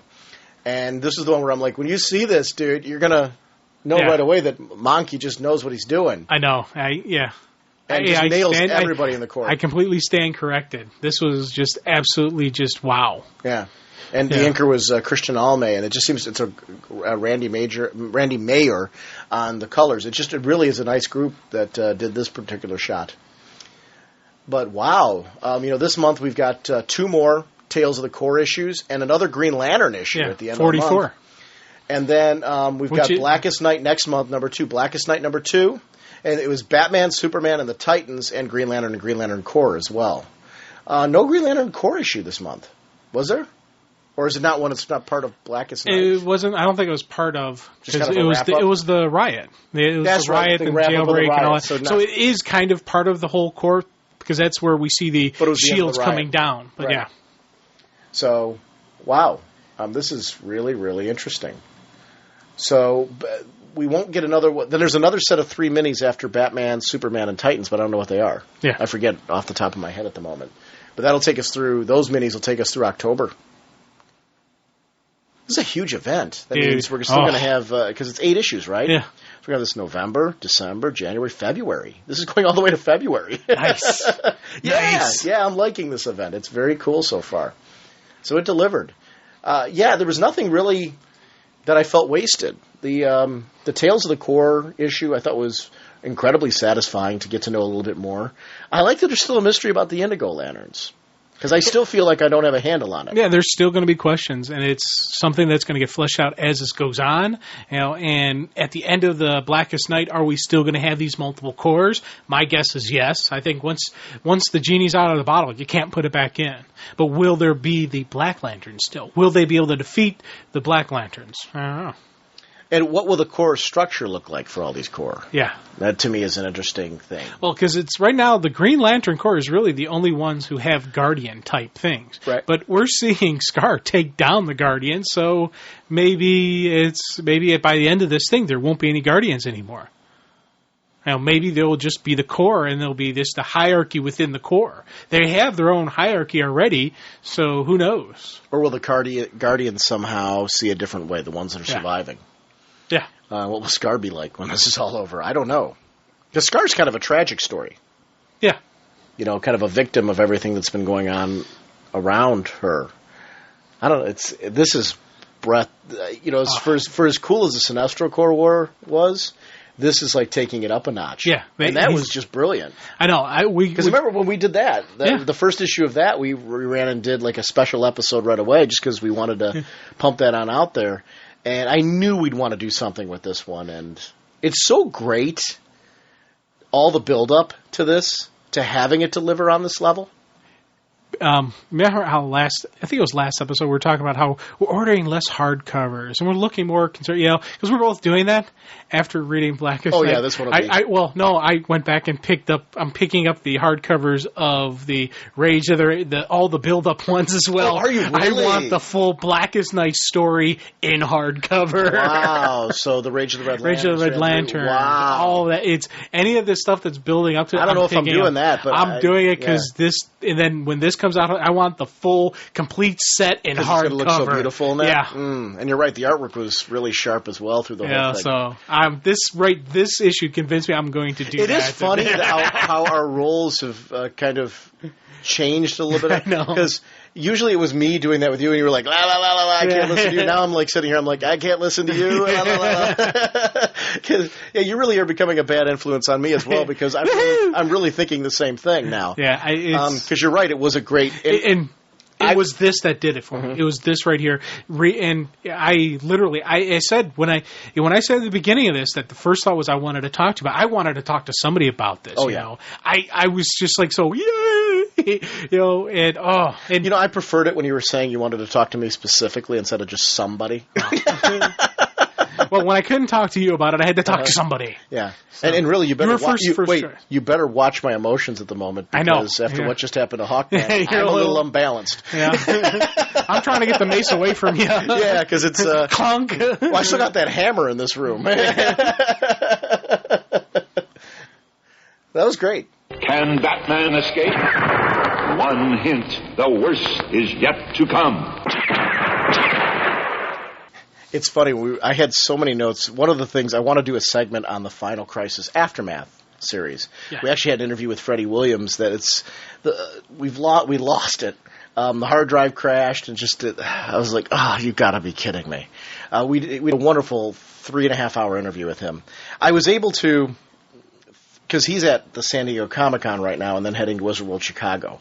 So to try and have him do another interview with us right now, I didn't even bother asking because it's just bad timing. We literally had this one shot. The cool thing is, though, I literally remembered enough of the interview that I was able to reconstruct some of it. So we're going to do a segment on our next episode with Final Crisis Aftermath Run. We're going to talk about issues 1 through 3, but I have some Freddie anecdotes from that and I want to talk about his upcoming book, because he's got a book on the guide to digitally doing artwork, and it's available at various booksellers at the moment. We'll talk more about that next episode. But and there's Robin issue. Yeah, his final, because he did Robin. The coloring work on that as well. So we had a chance to talk with him a little bit about that. But right now, I'd like to jump into some speeding bullets, because I was hoping we'd get to that this episode. We really don't have enough time, because I really want to do an in-depth segment. We're going to talk about Final Crisis Aftermath Run in depth next episode, but we're also going to delve into the other minis in like a speeding bullet style, just some quick commentary on those, because we haven't really had a chance to talk about them. Good. And one quick thing, because we sometimes have people say, I want to hear what Sean and Jim have to say about a book, That Run was absolutely an amazing story. You're going to hear a massive gushing fest. So if you're thinking, I don't know about it, pick it up, do yourself a favor, pick up, there's been 3 already out there, pick up the first issue, start reading it. After the first issue, you will be hooked on this. You'll definitely know if it's a book for you. And it's fun. It's a fun read. It's some beautiful artwork, just some, cool, really cool story of this character who you wouldn't initially, I wouldn't initially think would be a great story because he's, the human flame. Come on, he was a weasel. He was the fire weasel. He was the guy who was puffed up in his chest when somebody else was killing a Martian Manhunter. But they play off of that. They use that, and it's a wonderful, wonderful story that, I highly recommend anybody picking up. When we actually do the segment, you will hear us gush about it. When we talked to Freddie about it, one of the first things I said to him was, I wasn't excited about the book. I was excited about the creative team. That's what drew me to pick up the book. I got excited to read it because I love Matthew Sturgis and I love Freddie. So it was easy for me to kind of jump on for that reason. After reading the first issue, I was excited for the book. Yeah. And it is funny how a creative team can craft something so well that they make you excited. I want to talk about in Speeding Bullets right now, Vigilante number 8. Because I talked briefly last episode about issue number 7. The most recent issue continues to deliver. This has become one of my favorite titles. This is another book that's up there on my stack. It's on the top tier. I really enjoyed the fact that he sent JJ in this issue onto the next town. He doesn't have time to change his identity here because that's been the quest. JJ, get my new identity ready. I need to do that. He gets to see what it's going to look like because JJ's already at that stage. It's going to be a completely different look. He's going to be bald. It's going to be a completely different outlook for him. But he needs to stay here himself because he wants to finish things with Whale. But in order to do that, he needs to deal with the father of Marcia Bennett. And I'm guessing that this was the woman in his life who died. Yeah, that's how I took it, too. Now, and I'm guessing, too, from what we're alluding to, he had something to do with her death, right? Yeah. Either he physically killed her or by inaction she died. Right. He is responsible, or he's taking responsibility for her death. Right. Now, what he actually did, I still not 100% certain on that, whether he pulled the trigger. But it completely changed him from who he was. Right. It's kind of he's looking for not so much redemption because he doesn't sound like he feels he can be redeemed. No. It's more so he needs to do this. He knows that by doing what he's doing, he's not buying himself away into heaven. He knows when he's dead, he knows what he is. He's a killer. Now, he's trying not to kill to honor why he's changed. Mm-hmm. He kills if he has to kill, but he doesn't just kill to kill. Right. But he knows even that little distinction's not enough to save whatever whatever it is he did. He has no redemption for it, and that's an interesting motivation for a quote unquote hero. He isn't seeking justice. He's not seeking to pay for his past crimes. He is doing what's right-ish. Now, is Dorian his real name? Is that what you're getting here? His real first name? Because Dorian's he's been referred to a couple of times. So I think we've got that out on the table. Or that's the name that JJ changed. Yeah. Who knows if that's his real name? Well, I'm under the impression JJ knows who he really is. Yeah. Like JJ knows something we don't. Is in the loop, yeah. Yeah, because we're not quite in the loop yet. We are sort of, but not, I like that. Now, Solomon Bennett wants to take down Whale, but will he help Vigilante? Now, I'm guessing he knew Bennett before this whole change. Yeah. Now, will Bennett realize who he really is? I don't know. They obviously have a history here that will slowly unfold. I guess I was thinking at first, well, it's obvious from the way he's talking that Bennett wouldn't help him willingly, but does that mean Bennett's even going to even know who he is? I don't know. I don't think so. I don't think Bennett will. I think it's one of those things where he's not going to tell him who he is. He's going to approach him as Vigilante. And it's going to be Vigilante trying to get him. And I'm still thinking, what did Dorian actually do? Yeah. What was this guy's MO beforehand? Because he obviously wasn't a good guy. The FBI has figured out that the Joe Flynn identity is not his due to the DNA. And I love this kind of detective work. They know now that he can change his face. Laura, the FBI agent hunting Vigilante, her partner dies while he was undercover. Now, she immediately assumes it's Vigilante due to the circumstances. And I love how Vigilante knew. They're going to assume it's me. Yeah. But do you think that she caught her partner? Do you think that she caught what he was trying to say or not? Completely went over her head. I liked, though, that her partner was trying to vindicate the Vigilante. The only way that he would have been able to vindicate Vigilante if the very first thing out of his mouth would have been that.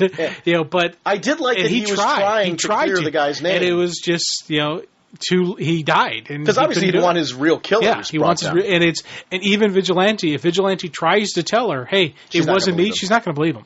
There is no way. We talked earlier about with the black, when we're talking the Green Lantern Corps, how you stand by your buddy. The best, some of the bravest, really just cool moments in the police force or law enforcement is when one of them is down, when one of them is hurt, when one of them is going through a rough patch. You see that strength. Well, we got Officer down.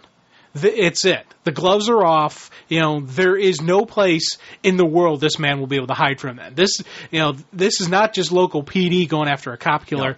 This is feds going after a fed killer. It's when he killed one of their own. He pops up in Chicago. She's going to be in Chicago. He pops up in Los Angeles. She's going to be in Los Angeles. Anywhere in the United States of America or anywhere she can get the jurisdiction or maybe even not the jurisdiction, she may go rogue. Right. Just to take this man down. This is now her mission. And she's going to be part of a vigilante task force set up by the FBI because they don't like people killing. They don't like it when someone kills one of their own. So this is on like Donkey Kong, man. It's boom, and I'm like, oh. On like Donkey Kong. Really. Vigilante changing his hair color and adding a scar to his face to change his appearance added this whole sense to me of being hunted that you're talking about. Yeah. It reminded me a bit of the Fugitive movie with Harrison Ford.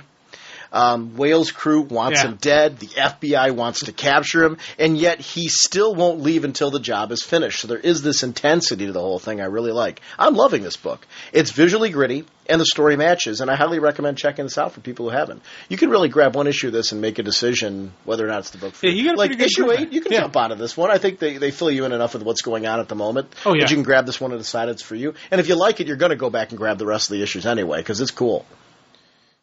But Batman Streets of Gotham #2. I want to talk about that really quick. We got to talk about Hush. Not only a cool escape, but the real reveal. He's giving away $1 billion of Bruce Wayne's money per month. Now, what do you think his motivation here? Is his goal to bankrupt Wayne? Is his goal to become a major power player in Gotham? I love that he brings Dick Grayson into this because if Wayne Enterprises bankrupts from this, that affects Dick Grayson, too. Yeah, that hurts. Can you be Batman without all the toys? Can you be Batman without all the resources? Yes. My guess is... Yes. Yes. Oh, definitely he can be. Yeah. But my guess is what he's trying to do and I don't know if that's necessarily his goal, but we'll see. Yeah. Oh, I don't think that's his goal. I think his goal is to get the attention of Dick Grayson and put Grayson on a watch, but also here's what I can do to you. Here's the deal. You leave me alone, I don't bankrupt Wayne Corp. Mm-hmm. And I think we're going to see Hush acting as Bruce Wayne, but not doing this type of stuff. It's going to be one of those... trying to manipulate Batman. Right. But I think we're going to see he's going to play a little dance. Yeah. And he's going to be Bruce Wayne, but he's going to stop giving away the money, and he's not going to be... He's just going to be out there. And he's going to be that unknown factor in Dick Grayson's life. It's going to be that weird little what's going to happen. Well, this is a major power play for him because right now he's got Batman in a position where if he plays his cards right, he can keep Batman away from him because he can end it all. Yeah. And how's Damian going to react to all this? Because we've already seen the two of them... They have a connection. There's a connection between the two of them. Well, Damian wants a connection with his father. And this actually... Hush is more of he's a darker version of Bruce Wayne. So he is more like the father that Damian would look up to and respect. Because there is that... I don't know if that's the case. I think... he is capable of manipulating Damian into making Damian think that he is. So I don't know if I agree with you that it's that cut and dry. I think that Hush recognizes that Damian is looking to connect with his father and in many ways will manipulate that. Right. Versus actually being that figure that Damian's looking for. Yeah. He'll use it. Yes. So I agree with you, but I would take that one step further and say he's not actually that person by any stretch. He's brilliant. We're getting back into. I like this as going back to the core of what made the original Hush story so cool. It's the psychological nature of Hush. Yeah, needs to be brought back into this, and they are doing that right here. That's what makes this so cool. Tommy getting Bruce Wayne's face, Heart of Hush. That whole storyline has now turned into this. Come full circle, and we're seeing why it happened. Yeah, and I'm glad to see Paul Dini understands this character in a big way. And I really like this. And I like that this book originally, I didn't think it was going to be a third Batman book, and it is. And I really like how this is being handled. So that's interesting. I loved the reaction of Jon Stewart in the JLA. I was just chuckling the whole time. Yeah. You know how they went from confusion to like, whoa. Firefly and Black Mask. Firefly is now free of his control and actually used his tech for his plans, Black Mask tech for his plans. And he tried to kill Black Mask. Interesting villain politics in Gotham right now, in that there's different factions, there's different groups trying to do it. For some people are alone, some people are with their own little groups, and we've seen some of the best Batman stories have come from these villain factions. Oh yeah, it's the gang warfare, but not just gang warfare. This is more of, I want to say, more terrorist, tactics than traditional gang warfare tactics. Mm-hmm. And you got your traditional mob hits. I hit their factory, they hit my factory, and escalate. No, this is a little bit more subterfuge. This is a little bit more not, you hit them on the blind side type stuff. And we've got Hush right now. This is interesting. We've got a villain who knows who Batman is. We've got Two-Face who knows who Batman isn't. He knows that he's not the same Batman. Doesn't know that it's. He might know that it. He thinks it's. He might know that it's Nightwing. He probably thinks, but he doesn't know who Nightwing is. No. Is what I'm saying. So it's an interesting little politics as far as who knows what and why they would keep that information to themselves. There's actually a motivation. Why would Hush give that power to somebody else? He would utilize this in his own way. Oh yeah. Zaz using this moment with Black Mask to gain his own little power play. This is a chance now to become the right-hand man of Black Mask. Some more power in that organization. Opportunity knock, save the big boss, and hey, you're going to get a power. I like seeing them use him. Yeah. Because he's always been, his scars are all from the kills that he's done, and it's great to see this character, because he's a psychological character as well as just a little off. I could see him being a thug for Black Mask. And it's good to see him actually not just be the mindless thug that gets taken down. Yeah.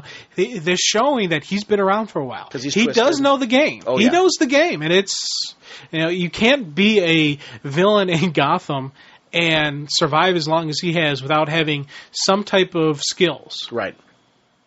Damian failing again when he had the chance to capture Black Mask.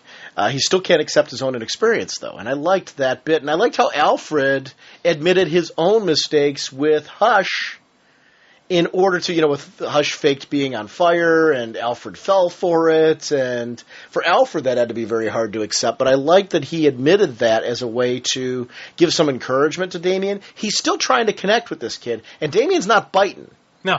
Well, not yet. Because it was Dick Grayson who actually gave some encouragement to Alfred, but Damian never really reacted. Yeah. Now, I want to save my Manhunter chat because we're going to have Russ back on, and we're going to do, remember we talked about how we were going to have Russ come back, and we were going to do a more in-depth Manhunter chat. So I want to save that for a little bit. But I just want to say that the book is a visual treat, the Manhunter sequences, because it's the Buffy artist again. The colorist is nailing it. I think it's just visually a great Manhunter story right now. I love the constant references to her background with Iron Monroe and things like that. Yeah. So I'm going to stop here because we are going to do more about this later, but I'm just saying I'm loving the Manhunter background. And I'll just say ditto. Yeah.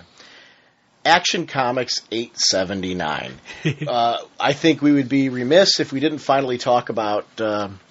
not finally talk. We've been talking about this one, but Codename Patriot versus two Kryptonian groups. And I liked that one of them was a good guy group, our Nightwing and Flamebird, and the other one is our Bonnie and Clyde-ish ones. Nightwing trying to reason with him that they are just trying to preserve life on Earth, and Patriot could care less. Yeah. Sticking to his mission and to his goals. Now, Bonnie and Clyde do get captured at the end. Will this ultimately lead to Lane using them as weapons, or will he experiment on them, kill them? What do you think is going to happen here? Definite experimentation. Okay.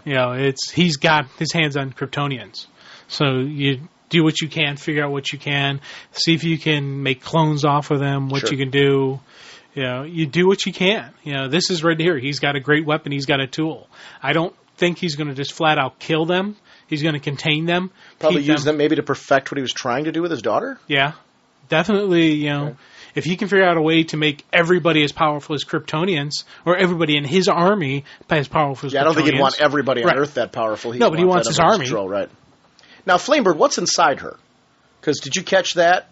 Some kind of entity? Because get out of our mind. Yeah. Not one mind, our mind. Yeah. So... Well, we saw that connection between Nightwing and Flamebird in the annual. Right. When it was kind of explained that there's something more than just those. There's something more connecting and bonding those two than just the normal. But there's something in her. Like that reaction where she burst into flames, she became Flamebird. Right. So there was something else there, because she said specifically, and she wasn't talking about Chris's mind, because Chris wasn't in the area. Chris had already gone at that point.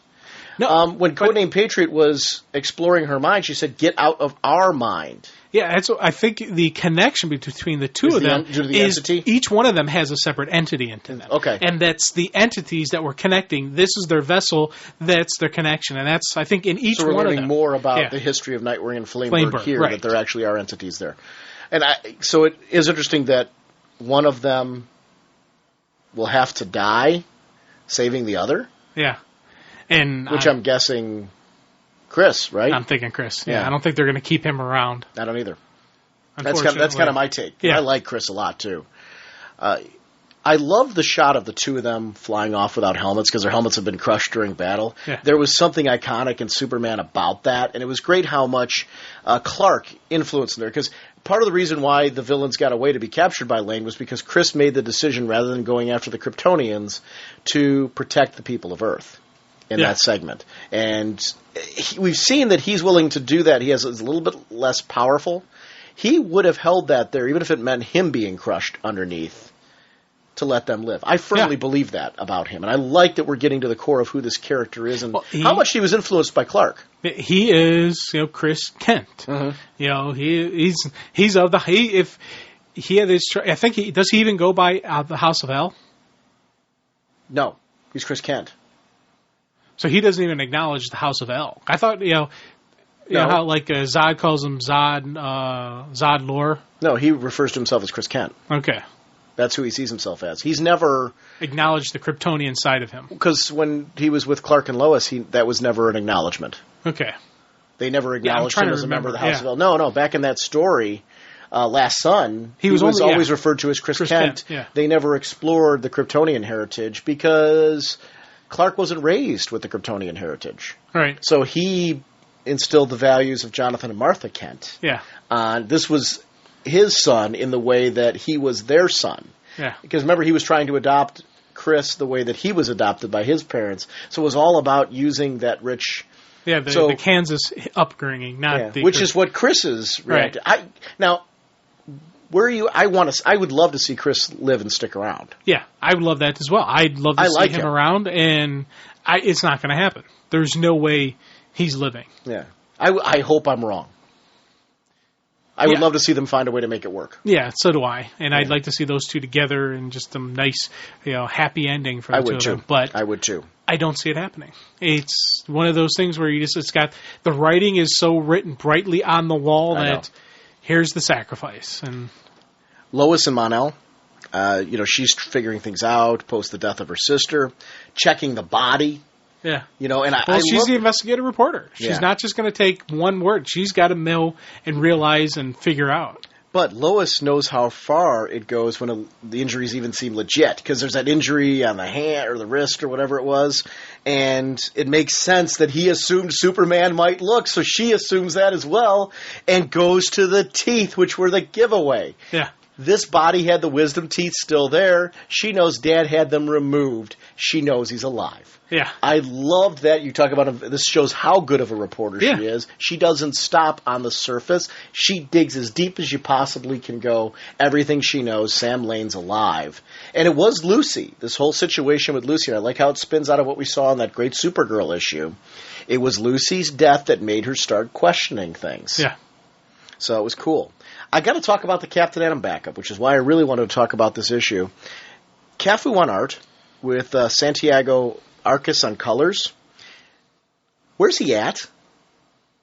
Like, the magic nature of these people, they look human, but the time seems different, or the world, perhaps? Did you get that vibe, or am I just totally... No, yeah. Yeah, I'm feeling that as well with you. Okay, because I'm confused. I'm not in a bad way. I'm guessing because there's this bit where he has memories of the Justice League, which overwhelm him and cause him to pass out. It's clear that he's disoriented on some level. Yeah. Could it be multiverse type thing? Could it be... I don't know. One of those at the edge of the universe type weird funky things with him and... I like that he doesn't seem to know where he's at. I'm guessing. He's definitely he's in the dark as much as we are. Are you taking that this is the same Captain Atom that was Monarch, or is it someone else? How are you taking it? I took it that it was the same, and that's why there's all the confusion, because you look at how Monarch, died. Okay. Where there's a lot of, he was basically, that pure energy, monitors, powering, boom, all that, and he's got enough power that he would survive it. But he's somewhere else. He's not in our universe, I don't think, yet. So it's an interesting kickoff so far. I'm interested in following this. It starts off on a mystery, which I was worried that it was just going to be a reboot and then I think we're going to get some serious explanation. I think this is going to be the same guy. We're going to see what happened afterwards. We're maybe going to see some return of who he was, or maybe there's going to be this new life for him in this other place, or I don't know. Would you be mad if it was a new Captain Atom? Well, it can't be because we saw he has the memories, right? So it can't be. Yeah, see, I wouldn't. I didn't want to reboot. It can't be. I wanted a continuation. Well, we already know it isn't. Right. The memory was a dead giveaway. Right, yeah. Now, the artwork. This is the same one from that Vixen miniseries, which I really liked. Yeah. So the artwork here is gorgeous. Oh, it's beautiful so far. Good stuff. I want to follow this one. That's why I noted the artist and the colors. Yeah, because it really was beautiful. Yeah, these backup stories are really hitting it for me. I'm enjoying reading it, and we said before, we'll pay a little bit more if we get a good story out of it, if it's just not filler. This is not just filler. This is starting off with a mystery. Now, I can see there'll probably be some people like, I don't want the mystery, tell me, and okay. If that's your groove, that's your groove. Not all of them are mysteries, though. Right, no, I'm talking this one. I'm talking this one. Yeah, the others, there's some very clear-cut, what's going on with the... I'm glad that none of these are cookie-cutter. Yeah, they're not the same format. They're personalizing it for the character. Because let's talk about Green Arrow, Black Canary, the most recent one. That's a great example of one where... I know we didn't plan to directly talk about this at this moment, but it's a great one to talk about how they're handling it differently. That was the same story, but being told from different perspectives. Yeah. We got to see what Ollie was doing with Poison Arrow, but then we got to see the shift over to what Black Canary was doing during that time as well. Yeah, exactly. And the personal sense of responsibility that she had over what happened to him. She comes to the revelation, oh my God, I did this. Yeah, and it's with that one, we're seeing a connected type story where I think it's not, going to be a completely interwoven. It's going to be a he said, she said type thing. So it's definitely a co-feature in that, but maybe one of the co-features will have more pages than the other feature. Is how I'm kind of seeing they're going to play this. Maybe and they don't necessarily always have to be directly connected, I'm guessing. Yeah, I don't think they will be, but there will be some threads that I'm guessing almost have to be. You'll probably see some stuff where the panel from this page is, you can tell that's the same panel as this page, or done at the same time. You're going to see a more interconnection than you're going to see in the it's the Superman, kind of like Captain what they did with Trinity. They're playing around with that type of interactivity, and I really like that. Yeah. That, to me, is a great way to handle this, because you can do all kinds of different things this way. You could do completely separate stories. You could do the same story from different angles. You could do the events from one story leading into the other. I liked, did you see the colorists? Alan Pasalacqua did the beginning, David Barrett on the end. It was cool to see the two of them work together on this particular title on colors. Mike Norton had different inkers. Yeah. And there was a different look to it, too. I thought that was cool. It. Yeah, it was a cool showing of how inkers can affect the change in the artwork as well. It was very cool. I've liked this book since it launched. And it's only gotten better as it goes. Yeah, I know. I was worried when there was all the changes going on, and when Judd was leaving, I was like, what's going to happen? I think it's improved. It's kicking some butt. It's definitely. I admit I was one of those people who didn't like the losing the full Team Arrow family, losing Mia, losing Connor. I like this. I like what we're seeing with this, and then this co-feature is an improvement to it. It's fleshing out a little bit more. We're going to get some side Ollie stories. We're going to get some side Dinah stories. We're going to get some combined stuff. It's a great flow for this title, but it wouldn't work for all the other titles. It works because these two are so connected. I want to wrap up this particular segment. I got more I want to talk about, but I'm going to save it for next week. JSA versus Kobra #2 came out, and we haven't had a chance to really delve into this title, so I just want to talk about this issue. I'm a huge Gene Ha fan, so the covers of this mini, the fact that he's doing them, I love seeing what this guy does. He's someone, like I said in the beginning ad, I will buy a variant cover to get Gene Ha artwork. Get his work, yeah. Yeah, because he's an artist that I follow, and I love his stuff. Kramer, Babinski, and Art Line are doing a great job on the interior art. This book excites me because it spins out of the very cool Kobra, that Faces of Evil Kobra one-shot, and also Checkmate post-Final Crisis. Because they're a team I really like. Eric Troutman here is a great espionage writer. Did a great job when he was on Checkmate with Greg Rucka. And to see him now continuing that same kind of espionage feel in this whole thing, it's great. I love the twisted cult aspect of this version of Kobra. But there's also an intelligence to the insanity, which I'm really digging in this. Power Girl and Terrific have an argument at the beginning of this in the JSA headquarters. It was really great because it fits the change in leadership. Anytime there's a new leader, it would cause some friction. Sometimes subtle, other times more in your face. This falls somewhere in between, but Terrific operates very differently right now because he has to keep secrets due to Checkmate. So that would be something that would cause direct friction between these two in a team aspect. Yeah, you got to know what your teammate's doing. You got to know that you can trust them and that they trust you. And there's definitely, I want to say she trusts him. She knows he's a good guy, but there is that aspect of it. It's like, hey, dude, we got to be on the same page here. We got to be a thing, and I am the leader. This is my team. You can't, just make a call like this. I love the drawings and the shadings in the JSA headquarters. It seemed very classic and majestic, like this team was from the Golden Age, and it looks like classic government buildings because it fits the team's heritage in that respect. But I like that the stairs and the columns looked marble. Yeah. It was something that was a great little art touch to just little tiny details. Ariadne Persakis. It's the right hand of Kobra, that girl who's the right hand of Kobra. I'm going to just call her AP from here on out because I'm going to butcher her name. An intriguing villain there. I like that it's not just the leader of Kobra. Yeah. I'm glad to see that some of the people going on down the line from the lowest former, Kobra member to, the current right hand who's being involved in this are all being fleshed out a little bit. Yeah, I'm really curious to see what happens when Baroness shows up. Yeah. Wrong Kobra. But, stop! Yeah. But seriously though, it's actually what I liked about some of my favorite G.I. Joe stories though was the espionage as well. Yeah, when they're really deeply well written. Larry Hama did some great stuff with that. So it's funny. Your joke it's not too far off from. And I do like the fact that we're dealing with the nature of what does the heroes do. The heroes stop the bad guys. They save the day. But do they question and interrogate? Do they hold? Do they process it? No. This is a terrorist organization. This is the government agency job. This is what Checkmate does. It's not the heroes handle the big explosion, handle the big fight, but it's Checkmate. This is their job. This is what they do. Her escape from Checkmate because they have hidden agents everywhere. Oh, yeah. Even when people leave Kobra, they're dragged back in due to fear. The cult seems to have access to everything. The recent James Bond films explored something like this with that Quantum group. Yeah. And this takes it to the next level. I really like that. I like those type of elements. That you can't ever trust anybody that you're talking to. It adds that kind of sense of, again, being alone. Because who can you trust on that level? The conversation with the remaining free guard on the plane and his friend who was the pilot. Imagine killing your friend to send a message for your cult. Imagine being that far gone. Wait, I could send a message to DC from the cult of Hawkman using you. I mean, Jim, I trust you. I do. I trust you. I trust you with my life. But why wouldn't I kill you then to send a message to DC that Hawkman needs to return in his own title?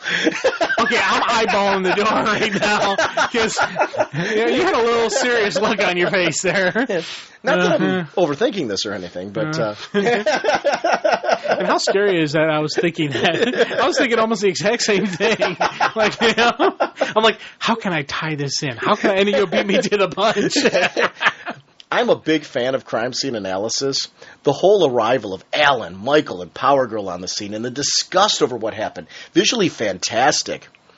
After the argument between them, there's this cool, powerful visual of Power Girl comforting Michael, who, I don't know if he feels so much responsible for the sleeper agents in Checkmate, but we talked about that sense of feeling alone. Like, Checkmate was something that that organization, he's worked very hard to, along with Alan Scott, to keep that organization legit and operating and functioning on efficient levels and doing something good with Checkmate. To find out that people you can't rely on that. The people you put in place are double agents. The people that you thought were clear is not. There's that unknown factor that is the heart of fear is the unknown. And he's got the fear, he's got doubt, he's got question. It's, all these things that build up in him. And you think about, we say he's the third smartest man in the world or something like that. And when you have someone that smart, not see all the pieces, not connect all the puzzles, get surprised, get taken, he got outplayed. And that's a really shock to him. Star Labs is doing a scientific research project. And like most, the Strangelet project could be manipulated into a weapon. Not only a weapon, but I'm assuming Kobra wants it as a genocide machine to send people into this Kali Yuga, this age of chaos that they want.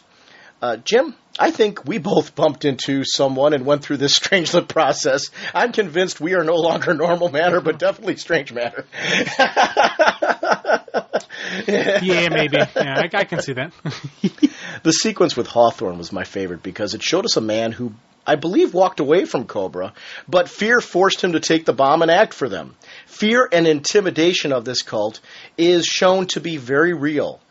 By how he dies as he spills his guts to Power Girl with the snakes forcing their way out of his body. It was just a very brutal death, showing that they have this blood magic that they referred to in that. It was powerful. And here's the thing with a lot of the cults and the terrorist organizations that use the extremists, it's part of it is fear, part of it is promise, part of it is there's this blending. It's a modern version of brainwashing. It's not your traditional, brainwashing where you say a secret word and they're like, I do not have any thought. No, you brainwash them to convince them this is what they want to do.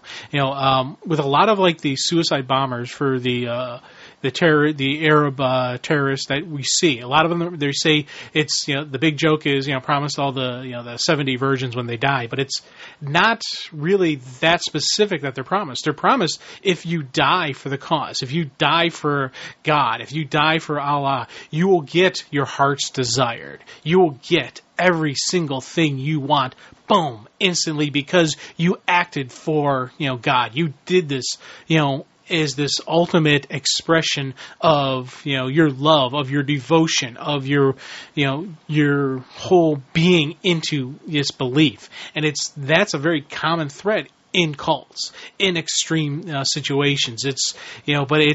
There's also that connection, as you're saying, of fear. Because why, you look at some people who are in cults, why don't they leave? Well, part of it is this is what they know. This is what they've been told. This is the best thing for you. The other thing is that fear of if I leave, what will happen? Will I have this peace? Will I have this comfort that I have right now? Granted, is it comfort? But they think it is. And it's fear. But even if you do leave, the power here was to show that even if you do somehow leave and you're able to escape, if they find you, how it's so easy to be pulled back in from just what you're saying. And that was the interesting thing about Kobra. It's ingrained. It's a deeper level, and it's really some cool psychological studies have been done of pick a various cult, various organization, any extremist, not just even, and I'm not even just talking Arab extremists. I'm talking across the spectrum. There is religious extremists, there's environmental extremists, there's racial extremists, there are any possible thing that could be a common linkage to people. there is a extreme version of it somewhere, and they all utilize the same basic tactics. And that was something that I really got out of these Kobra issues, and just seeing that this fleshing out of Kobra. We started seeing that in Checkmate. We started seeing the reach of Kobra. So this is a continuation of some cool Checkmate stories that were coming out. So this is one I'm like, damn, this is kind of cool. I wish I've been missing this. Yeah, I kind of wish we had more Checkmate just to flesh these out guys even more and keep combating it. It's important in this world of metahumans to show why people could be and often are more intimidated by the villains. To show why they wouldn't come to heroes or law enforcement in this particular case as well, because of the fear. Yeah. Because Hawthorne doesn't. Now, here's what I really loved. This whole Star Labs thing was a ruse. They attacked not only that building, but the Metropolis MCU, the FBI, the General Hospital, all to cause so much chaos that they could sneak into LexCorp for the data on the Everyman Project. Which, that in the hands of Kobra? That's not a good thing. No, not at all. No. I was glad to see that Trotman chose to give us some serious narration from the leader of Kobra. I can't recommend the Faces of Evil Kobra one-shot to many. If you're enjoying this, read that as a prelude. You don't need to read it to understand this, but it does give you even more... It's a cool guide. Yeah. Cool lead-in. You can also see from the dialogue why this man would be followed. Jason Burr is a very strong villain. Kobra is definitely no joke at this stage. Espionage in the DCU is very, very cool. I love that we were snowed all along with the heroes, because I didn't see that coming. I thought, okay, they're coming after this Strangelet thing. Yeah, but the development of all that was all to give us a ruse just as much as the heroes. I love swerves that I don't see coming. And that fit the story. Yeah. Great mini so far, yeah. And I really wanted to make sure that we talked about it. I was kind of saving it because I didn't want to do just some simple comments on it because I really thought this was worth it. I actually have some comments on the Starman second omnibus, which I read on my trip, specifically the showcase issues. I'm going to save that for our next episode because we're going to do a Speeding Bulls discussion there because I want to get to some listener voicemails. Okay. Carter Hall, scientific genius from a far-off world, flies into action as Hawkman. Remember, scientific genius from a far-off world. And now, well... He's still a scientific genius. He's just a Black Lantern scientific genius. Hey, Sean and Jim. This is Jim Dietz from the Legion of Dudes podcast and from the Gypsy Cafe here in Pittsburgh. What's up? I just want to say how much I am loving and enjoying your dissection of The Long Halloween. Long Halloween is one of my favorite graphic novels of all time, and it's really cool to listen to you guys and your different viewpoints on it, and the different, going panel by panel and page by page, kind of like what we do on LOD. It's cool to hear your points of view, especially Sean, being such a huge Batman fan and having such a great knowledge of the Batman mythos to draw from as you talk about it. It's pretty awesome. I'm really enjoying it a lot, and just wanted to let you know. The comic that I am ranting and raving about lately would be Wednesday's comics. I really enjoyed this a lot. As you guys both know from when you came over for brunch, and hopefully we'll be able to have another event with you guys here whenever you're available for that Geekend that we talked about. But as you know, I'm pretty much a wait for the trade guy with very, very few exceptions. But I made an exception for Wednesday's comics. It's pretty awesome. I really enjoy it, all the different stories. Some I liked more than others. I really enjoy the return to the New Frontier Green Lantern that we're getting from Kurt Busiek there. The Mike Allred and Neil Gaiman Metamorpho, just so fun and Silver Age looking and just great. Just really enjoyed it, and I'm in for the whole ride. I know it's a little pricey for newsprint and big fold-out funny papers, but I really enjoy it. And the funny thing is, I've left a copy of it here at the restaurant, and a lot of people who don't normally pick up my comics when I leave them around, or wouldn't normally read one of my graphic novels, have picked this up and unfolded it. I think the format itself almost draws people into it. At least it's been my experience with some of the non- or semi-comic reading people on my staff and my friends who have picked up and glanced through it. So Wednesday's comic is my rant and rave, and so is your coverage of Long Halloween. Really enjoying it a lot. Just wanted to mention real quick that on August 2nd, Legion of Dudes is having its 50th episode. So it'll be our anniversary. We're real excited about that. August 2nd, 9 p.m. on Stickum, live.legionofdudes.com. We're going to be doing a live feed and giving away a whole bunch of prizes. So if you and your listeners enjoy free things, please give us a call and join us that night. It'll be awesome. Guys, hope we can have a Geekend brunch for you whenever you're ready. And Sensei, I've got your birthday waffle on hold. Not waffle, whenever you can make it back out to Pittsburgh, give me a call and let me know. Okay, guys, keep up the great shows. Really enjoying it a lot. Bye-bye. You're actually going there quite soon. Yes, I am. I got to get a hold of him and let him know because I've been talking about the Gypsy Cafe so much because Mom, Dad, and I are driving out to New Jersey to visit the Sensei brother out there, and I've talked about the cafe so much. We're doing a swinging by Pittsburgh, kind of, on our way to New Jersey, just so we can eat at the cafe. So. We may be back on for Chicago, too. There may be a Chicago movie. It's not 100%, but it's not as dead in the water as it was. It was dead and buried, and it's maybe... Right before we started this podcast, we started coming up with a potential plan. Yeah, and just to throw another plug out to the cafe. Oh, the cafe rocks. I love that it's, if you're in the Pittsburgh area... We are going to do another Geekend. Yes. So I just want to say that right now. The issue has been this summer for the two of us. It's one of the reasons why Chicago's been kind of can we even do it? Our weekends have been awful. Yes, for things the two have been of us. really bad. As far as having a whole weekend to be able to do it, and we want to do something nice at the Gypsy. So we had planned, our plan was to have already have done another Gypsy Cafe Geekend. Yeah. That may be something we have to hold off until the fall at some point. But I will talk to Jim. As soon as we have, we're definitely going to do that again because I had an absolute blast. Yeah. So we'll take a look and see how that works. It's some great chow. If you're looking for some good chow, good pricing, go to the cafe. If you're in the Pittsburgh, Pennsylvania area, check them out, look them up, find them, get there. You will not regret that decision. He's a great guy, great food. So the Geekend is still on though. We are going to still do one. We will announce it and give you plenty of lead time when we actually... It's going to be tomorrow. Yeah. Thanks, guys. Yeah, that might be something that has to wait till the fall. Check with Jim and see if there's any restrictions on the fall and see what his particular... And actually, one of our promo that we're going to be doing after this conversation is actually about the Legion of Dudes podcast. So I'll save some more comments about the Legion of Dudes podcast till then. But congratulations on 50 episodes. I know, that's cool. Yeah, I remember when we first hit 50. That was it seems like a lifetime ago, but it really was. That seems to be like a landmark for a podcast, and it really felt like it at the time when we hit it. Yeah. It's like you feel like, wow, we've... I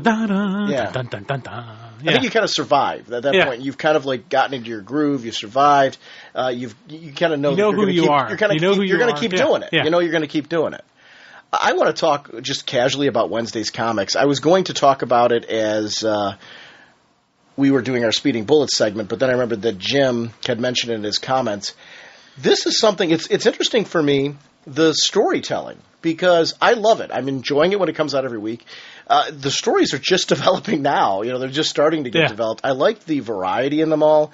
I like having a Titans series that's set, it feels like it's set very much in today's universe. Yeah. Because it's the current group of Titans. We've got Miss Martian in there. We've got, the team that we're used to there. But we also have the classic Titans as well with Nightwing and the crew coming in. So it's today, but a little bit before the events that we're currently seeing when those teams could cross over. Strange Adventures by Paul Pope. I'm a big fan of the pulpy sci-fi stories like Flash Gordon and things like that. And I love that he has brought that back into Strange Adventures in this particular serial. Adam Strange is very cool. Are you into all that kind of pulpy sci-fi stuff? Or? Yeah, there's definitely into that kind of stuff. And I was I read that. That was one where I read it and I was like, do I like this? And I couldn't say I didn't like it. I couldn't come up with any negative thing. And I read it again and I was like, yeah, I think it is a little different read for me. Did you recognize the artwork from Batman Year 100? Yes. Yeah. Okay. And so I'm definitely in after the second, Wednesday's comics came out, read that. I'm getting more, it's one of those things where I'm like, chug, chug, chug, chug, chug. It's not a whoosh immediately into it, but there's a definite build on that one that I'm really enjoying. And Michael Allred and Neil Gaiman or Gaiman, I keep forgetting how to pronounce his last name, and please, one of our listeners, correct me on this one. I believe it's Gaiman. Okay. I think so too. But Metamorpho. Wow, is that fun. Yeah, there's an adventure aspect to that. It feels like Indiana Jonesy, Lara Crofty, Tomb Raider, which fits his whole history. Do you know what I'm talking about? Yeah. See, here's the thing with me and that one. Okay. That had such a strong Silver Age feel to it for me that it really did throw me. Because I'm used... Really? Yeah, I'm used to a little bit different Metamorpho. I'm used to the guy in The Outsiders. I'm used to, just... I don't know. It just... It was one of those things where I didn't immediately say, this is the guy. Did you read the second issue version of it so far? Yeah. Because I loved the art choices in that particular one as well. The way that the whole... it was really the whole page flowed through to tell the story. Right. Now, you got to see their journey in this one big, huge panel. Yeah. And this is one of those things where, like, the second issue, I'm like, okay, yeah, but it was that first issue it kind of threw me a little bit. And I do think it's supposed to honor that. I agree with you. I don't think you're wrong for feeling that there is a connection to that. I do think it's supposed to be. Yeah, because that was the thing. Because I like Neil Gaiman's writing. I like what he does, so that's why when it seemed kind of like over the top, extreme hardcore Silver Age writing. And then now with the second issue, it's not as much as, hey there, groovy chick type thing. It's more of a cool flow. It's, I don't want to knock it. I don't want to say it's bad because I can't sit there and say it's bad. No, a cup of tea. Yeah. No. Okay. That's the thing. It's when I don't have like this. It's bad emotion. It's just one of those things that didn't click with me. But it's not. I'm not saying I disliked that. Yeah. I thought it was poorly written or like I see what he's doing and I see his groove that he's going with and I like that and I respect that. That he's got this emotion because I think I'm getting the right emotional feel, the right read for it. I think so too. But it's just I'm not clicking with it. Okay, and I am because and there's nothing I'm not. That's your choice. But Gaiman and Allred, for me, what they're doing here, it totally plays off of what I like about Allred's art. There's an adventure aspect to it that I love in Madman comics. I'm really in, like, the adventure feel of that story is what I'm into. I will say one of the things with Wednesday's comics, you kind of touched on it here. I do like that every story feels unique. Yeah. Like that they all have their own little flavor and they're all trying to showcase in their own different way. So if you're not clicking with something, there's something different at every page. So you can find something easily that you can click within this, and I think it's a great way to showcase what's so great about the DCU. Like the Supergirl and the Catwoman.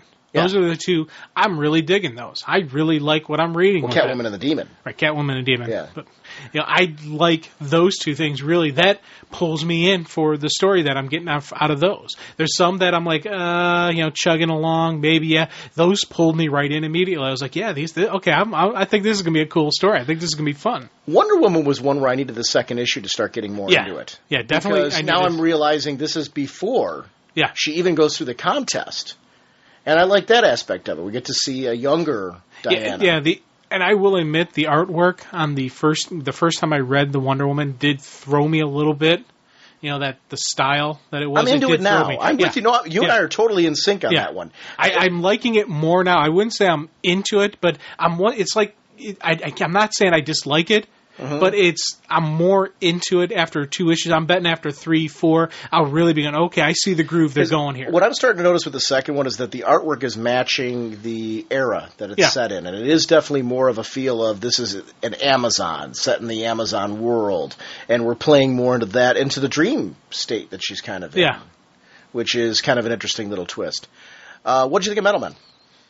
I liked it. Yeah, that one. I liked how they couldn't avoid getting involved in the bank. Yeah, you can't. Come on, you got to do the right thing. I like how gold wound up being one of the gold bars and all that. Yeah. But it's good. That one's a fun one so far as well, and I love the artwork. Yeah.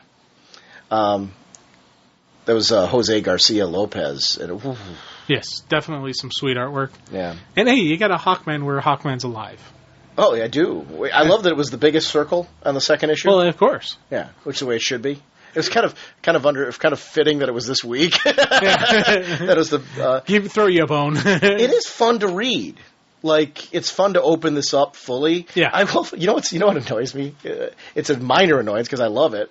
It doesn't fit into a regular bag Thank of you. board. I was hoping you'd have an answer on what I could do with it. Cause I don't know. It doesn't fit. Well, I guess the Golden Age ones. The Golden Age ones Yeah. are bigger. It'll fit into those, I'm sure. Yeah, so I'm going to have to get a special bag. And I'm going to get bags and boards for this because I do like this, and I will keep it. It was interesting. I'm wondering if they do trade this, if they're ever going to how would they trade it? You'd almost have to do it like those oversized ones that came out from Dini a while ago. Yeah. In those big, it had to be a big oversized. You'd have to do it oversized. Yeah. It had to be this size when it's opened up. I don't know. I don't know. And I agree with you. I do like the fact you got to unfold it out, you know, because it's when I read it, I had to actually my one desk where my upstairs where I read my comics at was kind of cluttered and kind of messy. I'm like, and I'm like, oh crud! So I had to actually move some stuff. I had to make room so I could unfold it cleanly and have a nice, even reading surface. Rock and Easy Company. Yeah, I really liked this. Oh yeah, that's a definite hoorah. You know, Kubert and Kubert writing this one, it went right back to what was cool. I remember as a kid reading Sergeant Rock, and he's just as bad as he was back then. Hey man, it ain't easy being easy, baby. Yeah, and I love to see his motivation. He's getting tortured for information. You know, it was Rock gonna talk. No way, man. The Flash. That's an interesting one. We talked about Black Canary and Green Arrow tying into each other. I like seeing Iris and Barry tying into each other in this and seeing the story from different perspectives with those two. It's a good story. Are you liking that? I'm liking it, but I'm not liking her. Really? What aren't you liking about her? I don't know. It's just she's annoying me. What is it specifically? Well, is it that like the way that I like that she kind of can't let Barry, because, well, I guess here, I think this is probably different reading experiences for us. I read classic Flash stories, so this is a journey back to that for me. Yeah. I'll bet you this is probably the same problem you're having with Metamorpho. Probably. It's not the Flash I'm used to. It's not it's not even the Barry and Iris I'm used to. You know, this Iris really. But there's a consistency in tone here. Right. Probably one of the reasons why you don't grab many showcase volumes, whereas I do. Yeah. And that's why I'm like, when I read it, I'm not like, oh, this is terrible. I'm not, and it's just, I'm not clicking with it. I'm not clicking with the story. I'm not clicking with her. You know, I see some of the elements of the Flash that I like, but not of her. I'm like, what? Yeah, what's she doing? She's leaving him because he's too busy saving the world. Oh, what a terrible person. He's helping innocent lives. You know, and I'm just like, grow up, honey. Come on. He's a hero. It's what he's got to do. And so it's. But I'm. It's that butting of heads. But it was in their relationship. What the constant always was Barry, because of his need to do the right thing and to be everywhere at once. A lot of times, what ended up happening was he would miss appointments with Iris, and she doesn't know that Barry's the Flash. Right. Or does she know? See, I thought I took it that no, maybe I take it back. Maybe she did know at this point, but she feels she feels like she's more important than saving the world. Yeah. That's this. That's part of the problem I have with her is that's what I'm feeling is her motivation, that she thinks he should make time. We'll find out next week because Barry and the Flash are in the same room at the moment. Yeah. So what's that going to be like? That'll be interesting to see. If maybe we'll find out whether or not she's shocked that. Right. Is it, oh my God, that the Flash is in my home, or is it, oh my God, why is there two of Barry in my house? So that'll be interesting. The Demon and Catwoman, and when I first heard about that one, I was like, really? The Demon and Catwoman. Yeah. And it's amazing how well she fits into a dark arcane story. Yeah. That character kind of, with her MO as a thief and all that. Batman is a story that I'm still getting into. I love the artwork because I love Azzarello and Rizzo. Yeah. Rizzo. I'm probably butchering. But it's the 100 Bullets team. I love the look. I love the fact that we're going into the classic kind of looks like a kind of a mob type story. Yeah. That we're used to and all that. But I'm just waiting. It's not that I'm not into it. I just need more of it to unfold. We're still building. We're definitely still building on that. So that's one that I'm I am enjoying reading it. I want to see where this goes. It's he plays out the mystery well, and we know he crafts a story that's this on top of this on top. I'm enjoying reading it, and I agree with that. I think my excitement for it is the creative team at the moment. Because I know that they're going to deliver. I know that their build is worth it. So that for me is kind of what's keeping me for that one. Superman, I got to talk about this. I can see why that one was chosen for USA Today. Is it USA Today that it's in? I think so. I could be wrong. I know it's being reprinted, that particular one, but the Lee Bermeo art, the Joker artist, and John Arcudi, he's the guy that created the mask. Cool. Yeah, once again, I was like, my man is, delivering. This is another one I was like, boom, right from the start, I was enjoying what I was seeing. What about Commandy? You know what? I actually kind of dig that. It's not, I'm not like going, oh my God, this is the greatest thing in the world. I want to read more Commandy stories. But I'm reading going, okay, this is kind of neat. That Ryan Sook artwork is absolutely stellar. Yeah, it's honestly, surprisingly, some of my favorite. I actually find that might be my favorite artwork in the whole thing. It's really, really sharp and vivid. I don't know. I think it's the adventure aspect of that as well. Yeah, and that's not knocking the other art. Yeah, he's another one of those characters that I do know, but I don't know, and I've never really had the story where I was like, man, I want to read more Commandy stories. I want to seek out. This is getting you interested, though? This is getting me. I'm enjoying it. I'm not saying I'm at the point where I want to reach out and grab more Commandy and I want to get more of this, but I am enjoying the story. So that's like the beginning. As this fleshes out, who knows? Maybe when this is done, when I finish the story arc, I say, that was kind of neat. Maybe I'll read another Commandy story. Maybe I'll look for another thing. I'm not saying I'm there yet, but there's definitely is potential with Commandy. Definitely is potential. Dead Man. I like how it's had these really cool cliffhangers as it's kind of gone through. Yeah. Where he kind of came into the killer. Yeah. This is another one that I am kind of waiting to see where the story's going. But it is interesting that every week, the first one, he first discovered the killer. This one, he's being told by Ramakrishna that, hey, you don't want to get involved in this. You need to stay out of it. And when he goes to leap into the killer's body, he's finding out, wait a minute, maybe she was right. Yeah. I'm enjoying this story. It's crafted in such a way that's fitting. It looks like this story was completely crafted for this particular format. And I'm into this one. It's got a little bit. This is another one where the second issue, I liked it better because that first issue, the art style kind of like, huh?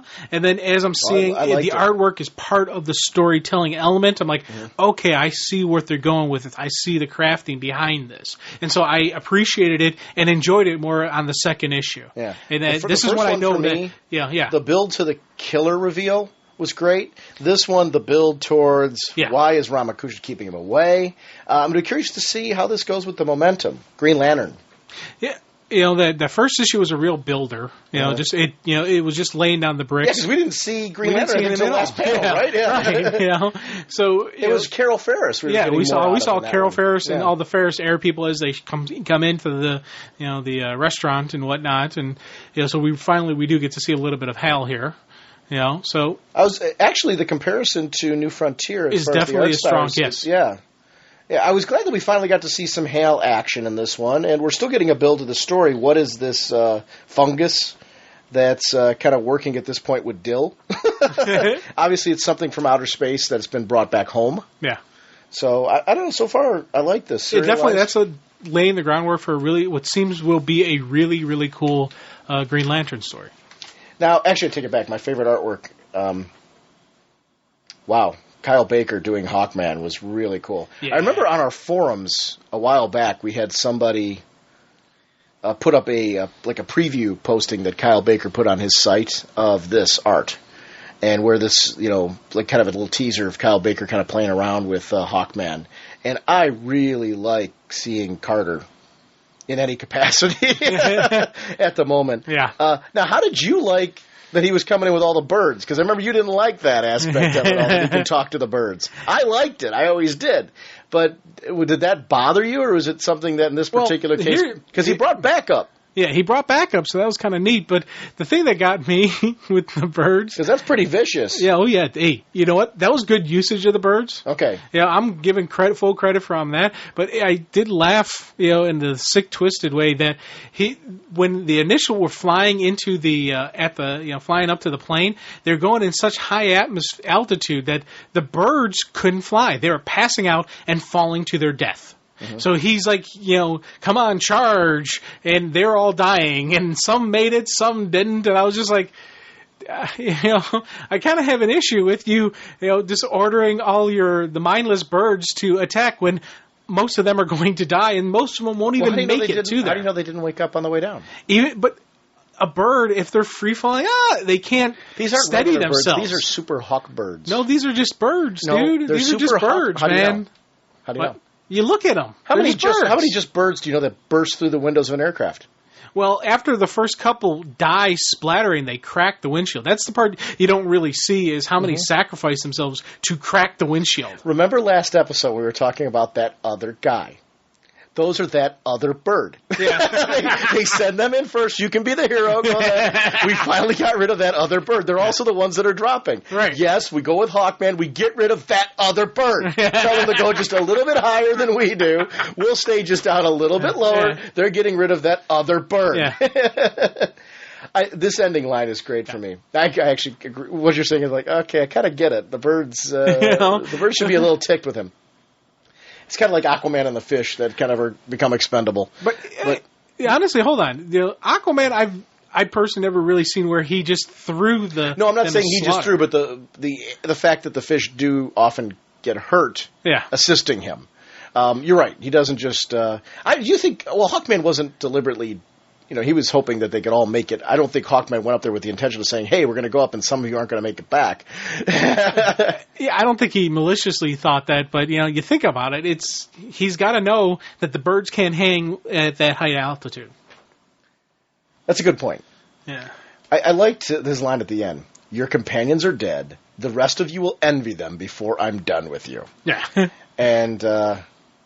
yeah, but here's the thing. Why is next week Mile High Clubbing? I think it's a different type of clubbing. What's the rating of this? But it was funny.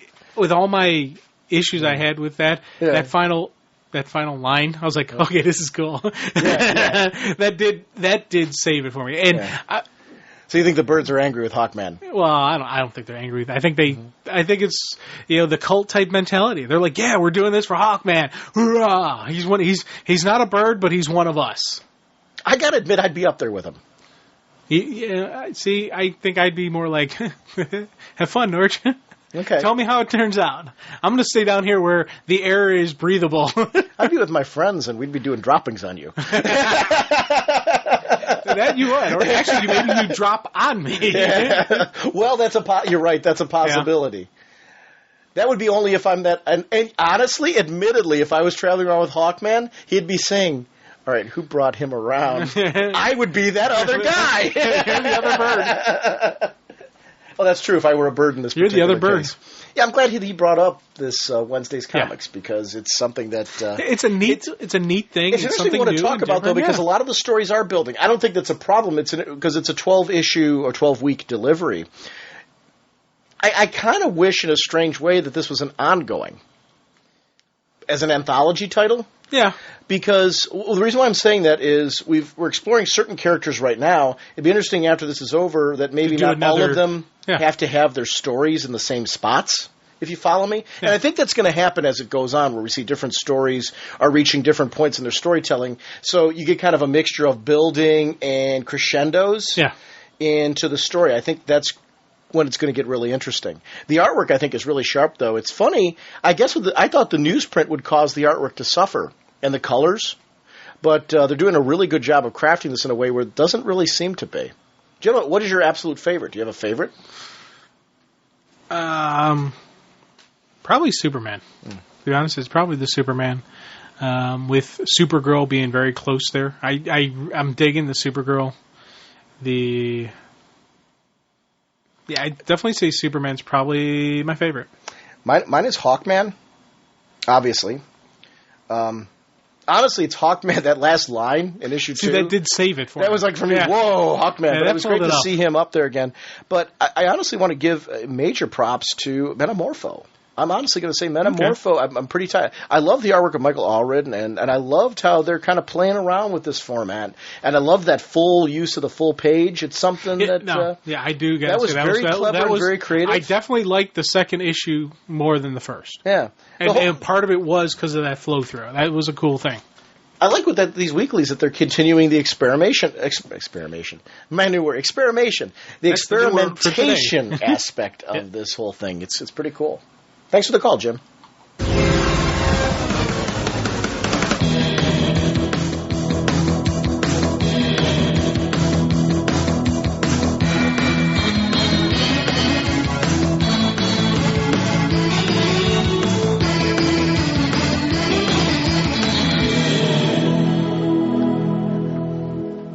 Hi everyone, this is Matt Kramer from the Legion of Substitute Podcasters, and I wanted to bring to everyone's attention a special episode of our show spotlighting the excellent book Rebels. In episode 41 of Legion of Substitute Podcasters, we sit down for an hour-long chat with Rebels scribe Tony Bedard, and cover topics such as his experience as a letterer and an editor, his work with excellent artists like Andy Clark, Claude Saint-Aubin, and Paul Pelletier. We get some teasers to future storylines in Rebels, and many more topics, including Tony's nickname in college. You can listen to this interview on Legion of Substitute Podcasters, episode 41, which will be released on Monday, July 20th. You can find this episode at www.legionofsubstitutepodcasters.com or search iTunes for Legion of Substitute Podcasters. While you're listening to this episode, why not stick around for more? We've heard that people have a tough time understanding the Legion of Superheroes. It's hard to keep track of which lad, lass, boy, or girl is which. Paul French, Darren Noel, and myself, Matt Kramer, make understanding the Legion as easy as possible. In our retro review segments, we take a chronological look at the Legion, starting with Adventure Comics 247, and have taken breaks in our retro reviews to visit the classic 80s Baxter Legion in An Eye for an Eye, and the current Jeff Johns take on the Legion, including Final Crisis Legion of Three Worlds. So hop into the time bubble with us every Monday. We'll see you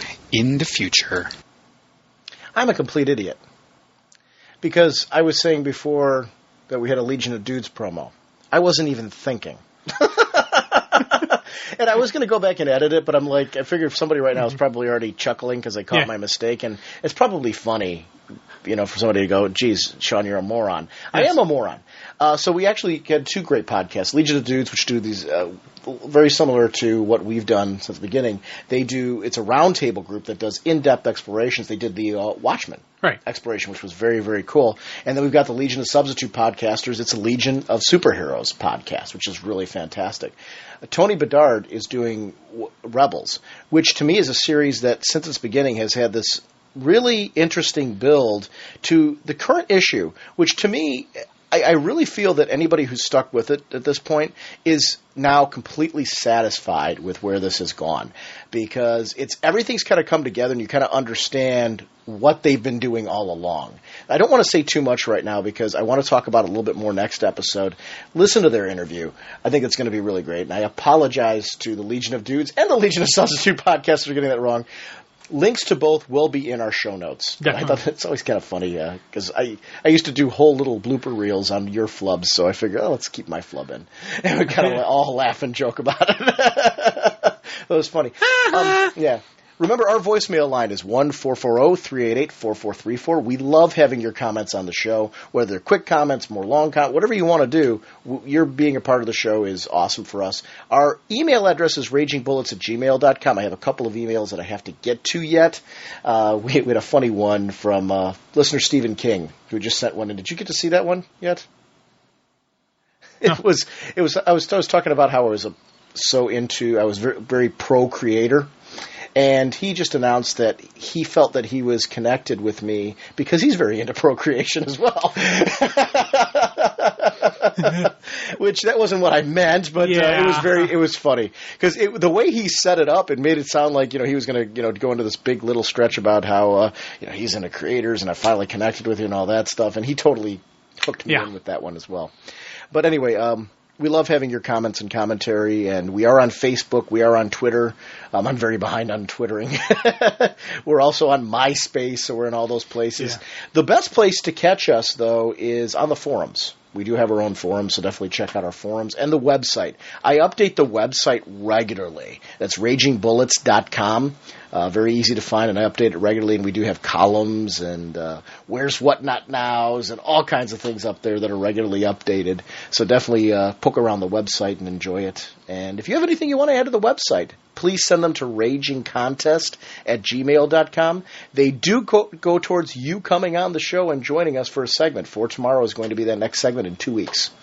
Only because we got so much stuff to discuss next week, including the San Diego Comic-Con. We're going to be discussing Final Crisis Run and more Speeding Bullets, because we actually had stuff this episode we didn't have time to get to. So thanks a lot. Our sponsors for this episode are DCB Service and InStockTrades.com, where you can get Batman Widening Gyre. It's Gyre. I just noticed that I said Widening Grin, I think, at the beginning of the episode. I say keep with Gwen. What is Widening Gyre? No idea. I'm into this one because it's Kevin Smith, Walter Flanagan, Art T-Bear, Bill Sienkiewicz and Gene Ha doing the variant covers. It's the Batman Cacophony team. Yeah. Which is a great story. I love that one. But this is going to be a 6-part miniseries, regularly $2.99, 40% off, only $179, $18 for the variant cover, and I'm considering that one. It's Gene Ha. Yeah, I love Gene Ha. His JSA versus Kobra covers, which are the regular covers, have been stellar. I want to remind everyone about InStockTrades.com, where you can still pick up for in 2 weeks' time Brian Azzarello, Jim Lee, Scott Williams, 100 Bullets writer, and the Hush artist coming together for Superman 204 to 215. Regularly $75, 47% off, only $39.75 if you want to pick up the absolute version. Or do the trade paperbacks, Volume 1 and Volume 2, $14.99 regularly, 47% off, only $7.94 each. A cataclysmic event has struck the Earth. Millions of people have vanished without a trace. No one is left unaffected, not even Superman. Now the Man of Steel must face the mystery of how millions of people vanished without a trace, only to find that he may be responsible. But the solution leads to a royal rumble with Wonder Woman, and after a battle with the deadly Equus, Superman comes face to face with the villain who has been responsible for turning his life upside down. Interesting story. And it actually has a newly illustrated 2-page origin of Superman in the beginning of the book. Oh, okay, the absolute cool. version. Yeah, I liked that. So, Jim, that's cool. We're going to be coming. Actually, I'm interested to have that discussion because of your cryptic comments. Yep. It'll be interesting to talk about on that one. We're going to have Supermandy join us for that one from Life in the Gutter. Jim, we will see everyone next week for episode 170. Bye.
Gotham.